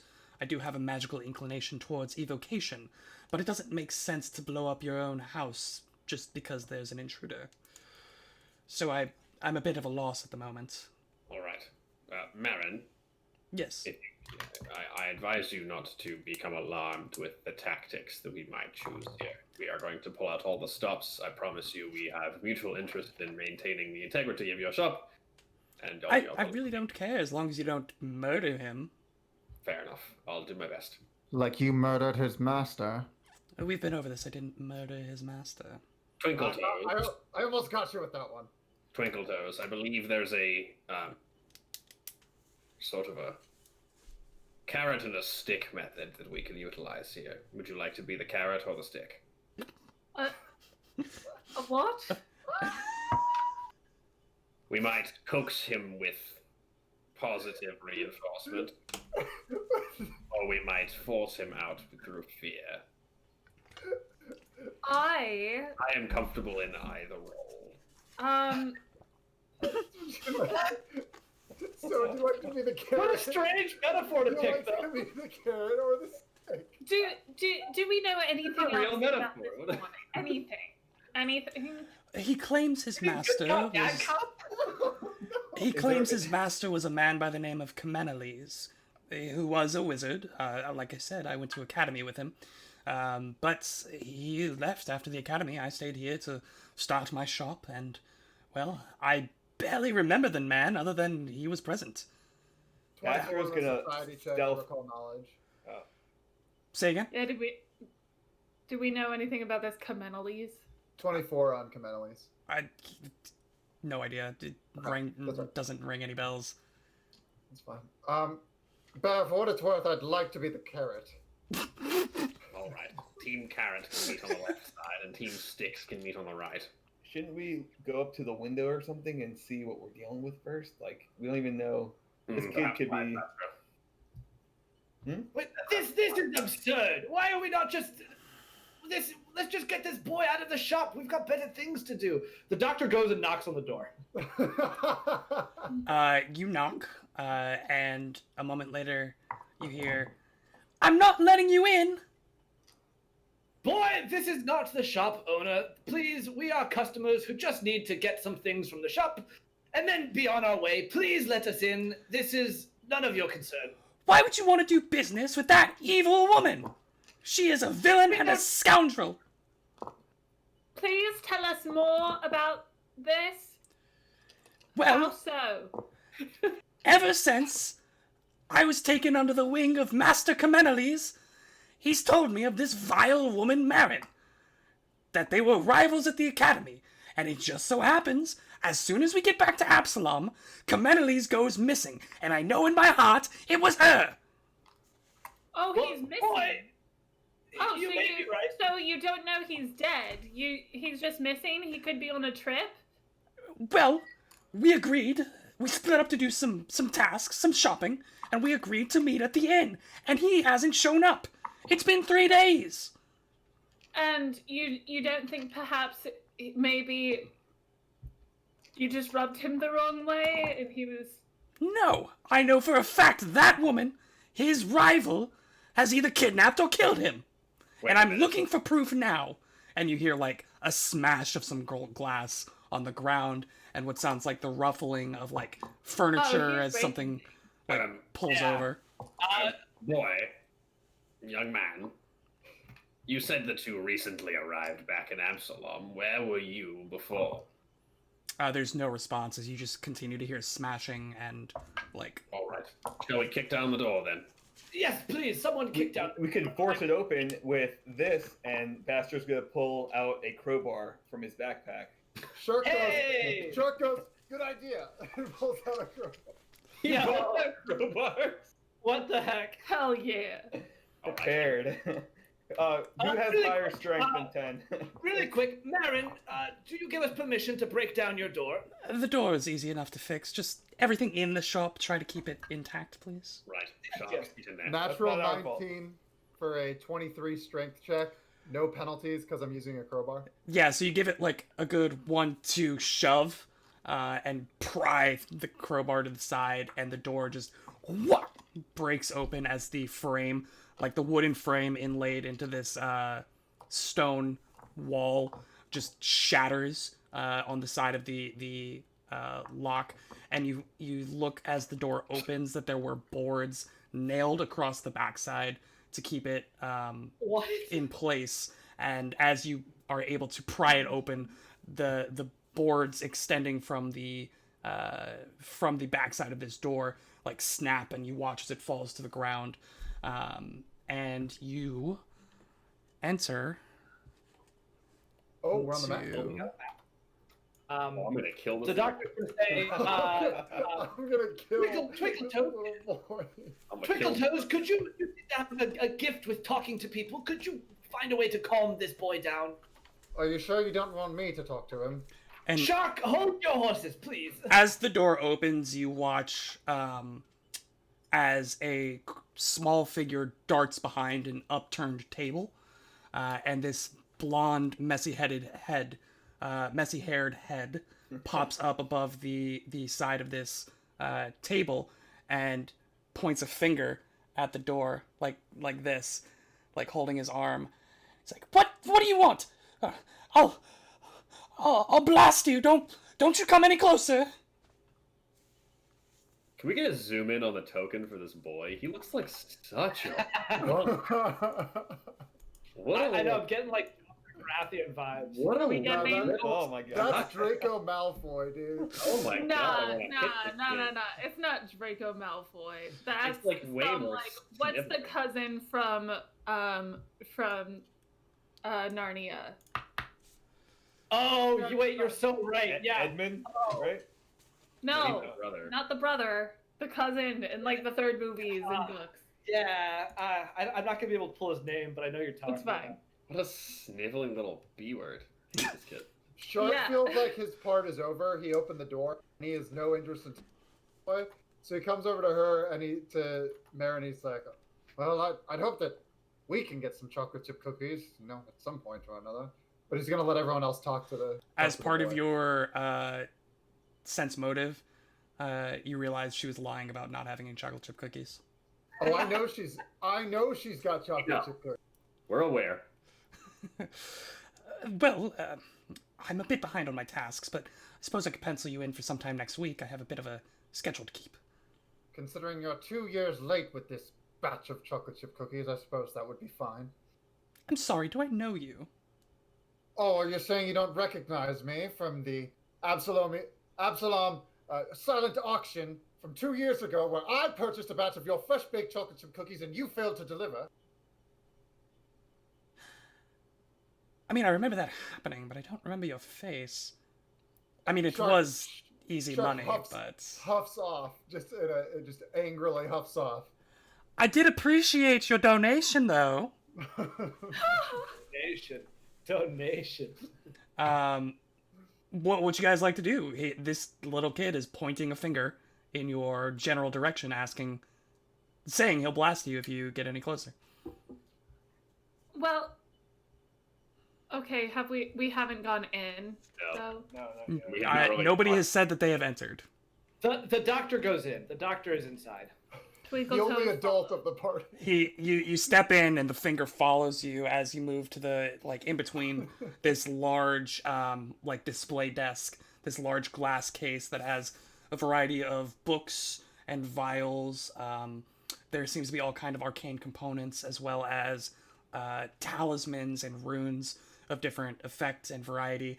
As you step in, you feel a faint brush and all of the dirt and the sweat as you step through the doorway is wafted off of you. And as you step through the portal, you smell this fragrance, this warm, almost like cinnamon fragrance as you step in stark contrast to the smells of the street outside. The temperature Smells like cookies. in this room is at a solid, perfect 72 degrees. And the torches along the wall emit this soft, purplish pink light.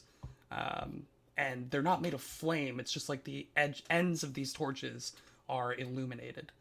As you step in, again, the finger follows you. What do you want? Don't come any closer. I know magic. I'll hurt you. I believe you, good sir, but I believe that you're also mistaken about what the circumstances are here.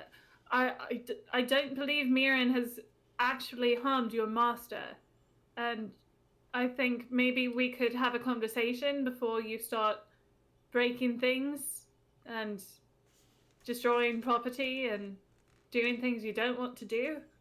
Go ahead and roll a diplomacy. That's going to be a 22. 22. Damn. And what looked to be a face of concern, of almost panic in a young boy as you're speaking just melts into the crying face of a child who begins to slump into the table. And he says,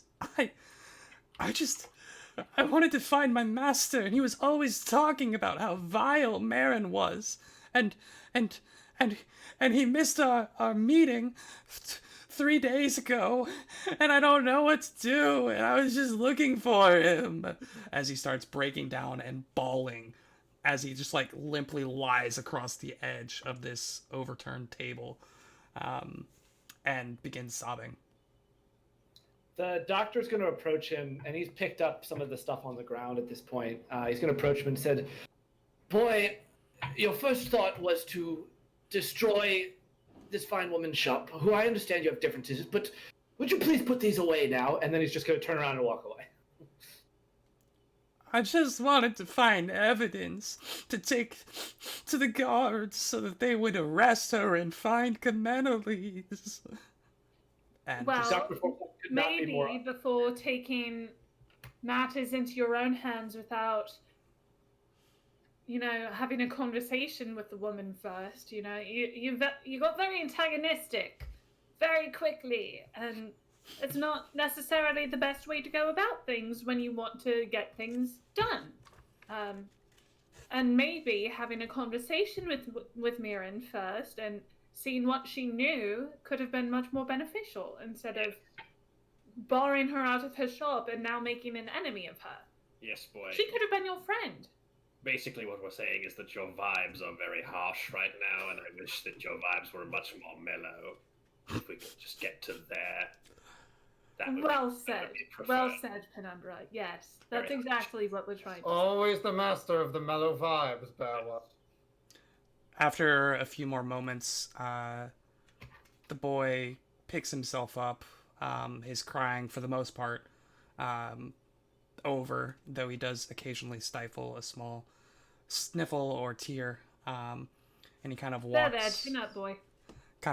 back to the doorway, and just kind of looks at all of you and says, "But what am I supposed to do now? I don't know where my master is, and we came for the festival, but I don't know what I'm going to do now." Oof. File a report. This feels Maybe. like squarely not our problem. Do you know Bernard? Do you know Bernard? I believe either Bernard or Where's Red Bernard? can help you. I've got a lot on his plate right. Do you have a forwarding number or an address I could go to? Well, I We heard have a that, direct extension for Bernard's desk. I heard that, Okay. that Marin was looking for a new apprentice recently. Were you not, Marin? Marin turns to you and says, "No, and especially not that one." All right, hold on. Team meeting outside, really quick. Oh, team meeting. All right, boy, we're gonna huddle. Wait there. Folks, how do we feel about helping the boy find Menagerie? It's not exactly high on my priorities, but It's not on mine either, but maybe just like directing him towards somebody else. yes, I think we should help him. a hard nudge in a direction far away Exactly. from Yes. We're not bringing him under our wing per se, but leaving him, Well, for guiding him in now, the direction of a nest of another. he can help us out with our shopping. I think it's the least he could do for putting us through all that stress. An What extra is he pair of going hands. to do to help us with our He could shop? carry our stuff. A pack mule. Oh, Turn Good them idea. into a pack. And we're just gonna shove 60 gold worth of magical reagents into this 11-year-old kid's hands. See what he does with it. Well, maybe Twinkle Toes could talk to Marin, and Twinkle Toes, Huddle you're quite convincing. Maybe you could convince her to take him in, at least for the time being. I'm sure he's very bright. I mean, he was able to outsmart her after in That's true. keep her out. personally, if I were Mirren and this child had done that to me, I would not want him anywhere near me. Correct. Yes. Yeah, so You're not a part of this team meeting. No, but this is my shop. no, I And we're you're not also going to ask you to talking do it that, Mirren. We're not at going full to- volume right outside my door. 10 feet away from her. We're clearly in a huddle. You're not welcome. Right, but I Sure, don't just... You're not welcome. Twinkle Toes like cuts him out of the circle. So what's the plan here? Well, Rick puts his hands up. He's just smoking another cigarette now. I believe the only consensus is that we should help the boy at least get in the direction of his master. Should we not perhaps go about our way with him trailing behind us, and if we hear anything about this Mephistopheles or whoever he's talking about, we should guide him there? Well, let's see. This is quite a long list of things that we need. It's a really long list, isn't it? Wasn't it? There looks to be about 12 items on there, most of which look like gibberish to you. Things like alchemically fortified rust, powdered magma turtle eggs, ether cap mushrooms, just random stuff you haven't heard of. Do they sound like bulky items? Ether Cat Mushrooms is a great band, by the way. They had a really good album recently. I mean, you are like their unfamiliar with these things and therefore would have no idea how much. Like, some of them list like specific weights, which are closer to the ounce level and not like pound level. But some of them are just like numbers of things, and you don't know the size of those things, and so have no idea of, what what kind of weights and or volume that you're going to be carrying. Yeah. Well, Bastro, I liked your idea about maybe making him carry our things, and if he tries to make a run for it, we can take an 11-year-old child. So. Wait. I must refute this idea. We're not going to entrust this vagabond with our magical items we're going to buy. I couldn't care less, frankly, about the plight of this child. He broke into this shop, broke items, barred the door. You have to have some compassion on this child. He is, like you said, He's a child. just a kid. We're not going to make him a pack mule. It's also possible, Doctor, that Kemeneles could be a useful ally for us if he's capable of other magics and useful tactics. We could have him on our side.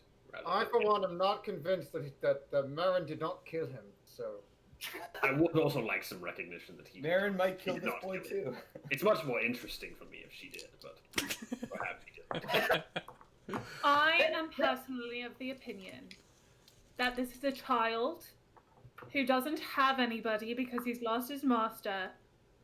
Asking Mirin to take care of him would be foolish because he just wronged Mirin, and so she wouldn't. No offense, Mirin, nothing against you, but not necessarily the best person to be like, here, take care of this child who just attacked your store, and you have no connection to. I think it's best that we, as adults in this situation, at least guide him in the direction of the correct people. I agree with Twinkle Toes. Then let's do that, but there's no reason we need to give him these belongings. Let's take him. Just trying to make him feel useful. No, he's going to steal them. Fair We can fill some sacks. We can fill some sacks with rocks. Dr. Forsyth, there is something to be learned about trusting people. And putting your trust in a child might help him down the road. Walk around Absalom with this kid carrying little grocery bags full of fucking rocks. It's like a dog. You put the little dog backpack on a dog. He's got like a bar behind his back, and it's got like 2 pails full of stones. He's just like suffering through this. Or teaching him a lesson. Exactly. Discipline. I'm sorry that this child is alone in the city. I am, but we do not need to get involved more than taking him to someone who can truly help him. We have bigger things to deal with. We don't need to pity this child. What bigger things do we have to deal with? This is exactly what we were asked to do. To adopt a child? Not adopt a child, to direct him in the correct place. Right, and that has nothing to do with giving him 60 gold worth of items. We're not giving it to him, we're asking him to carry it for us as a way of thanking us for not letting him loose on the streets with no direction. We'll walk in a circle around him. We'll duct tape his mouth so he can't cast any spells. This is a good plan. Unreasonable. Perhaps we could beat him within an inch of his life so that he's incapable of running.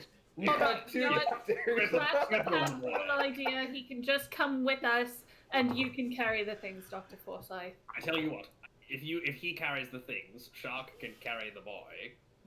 And we'll go it that way. That way the boy can't run away with our items. Is the I boy will put bigger one Yeah. pack than on him and the boy the and the pack goblin? into my pack. And then Shark will get in my bag, and I'll carry them both. Well, Question for the GM. Yes. Is the boy taller than the goblins and myself? Well, he's an 11-year-old human boy. So he's probably I don't like know what 4 those are foot running in terms of something. height these days. 4'8", 4'11", definitely taller than 3 feet. Yeah. Definitely taller than 2'9". I'm talking up. I can't express You to how child! strong Shark is. Shark is extremely strong. He's like, yep, I'll carry it.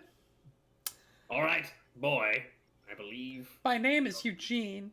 I don't care. Eugene, Eugene, it's nice to Oh. meet you. I am Oh.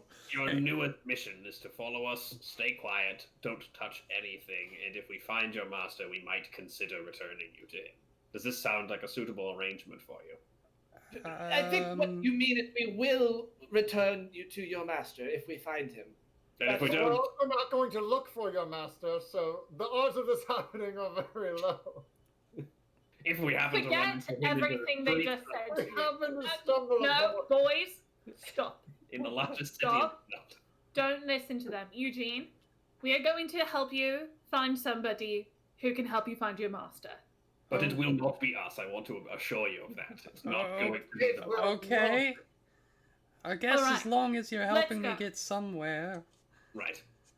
But while we're shopping, And not clean up this somewhere mess good, you made. necessarily, just somewhere.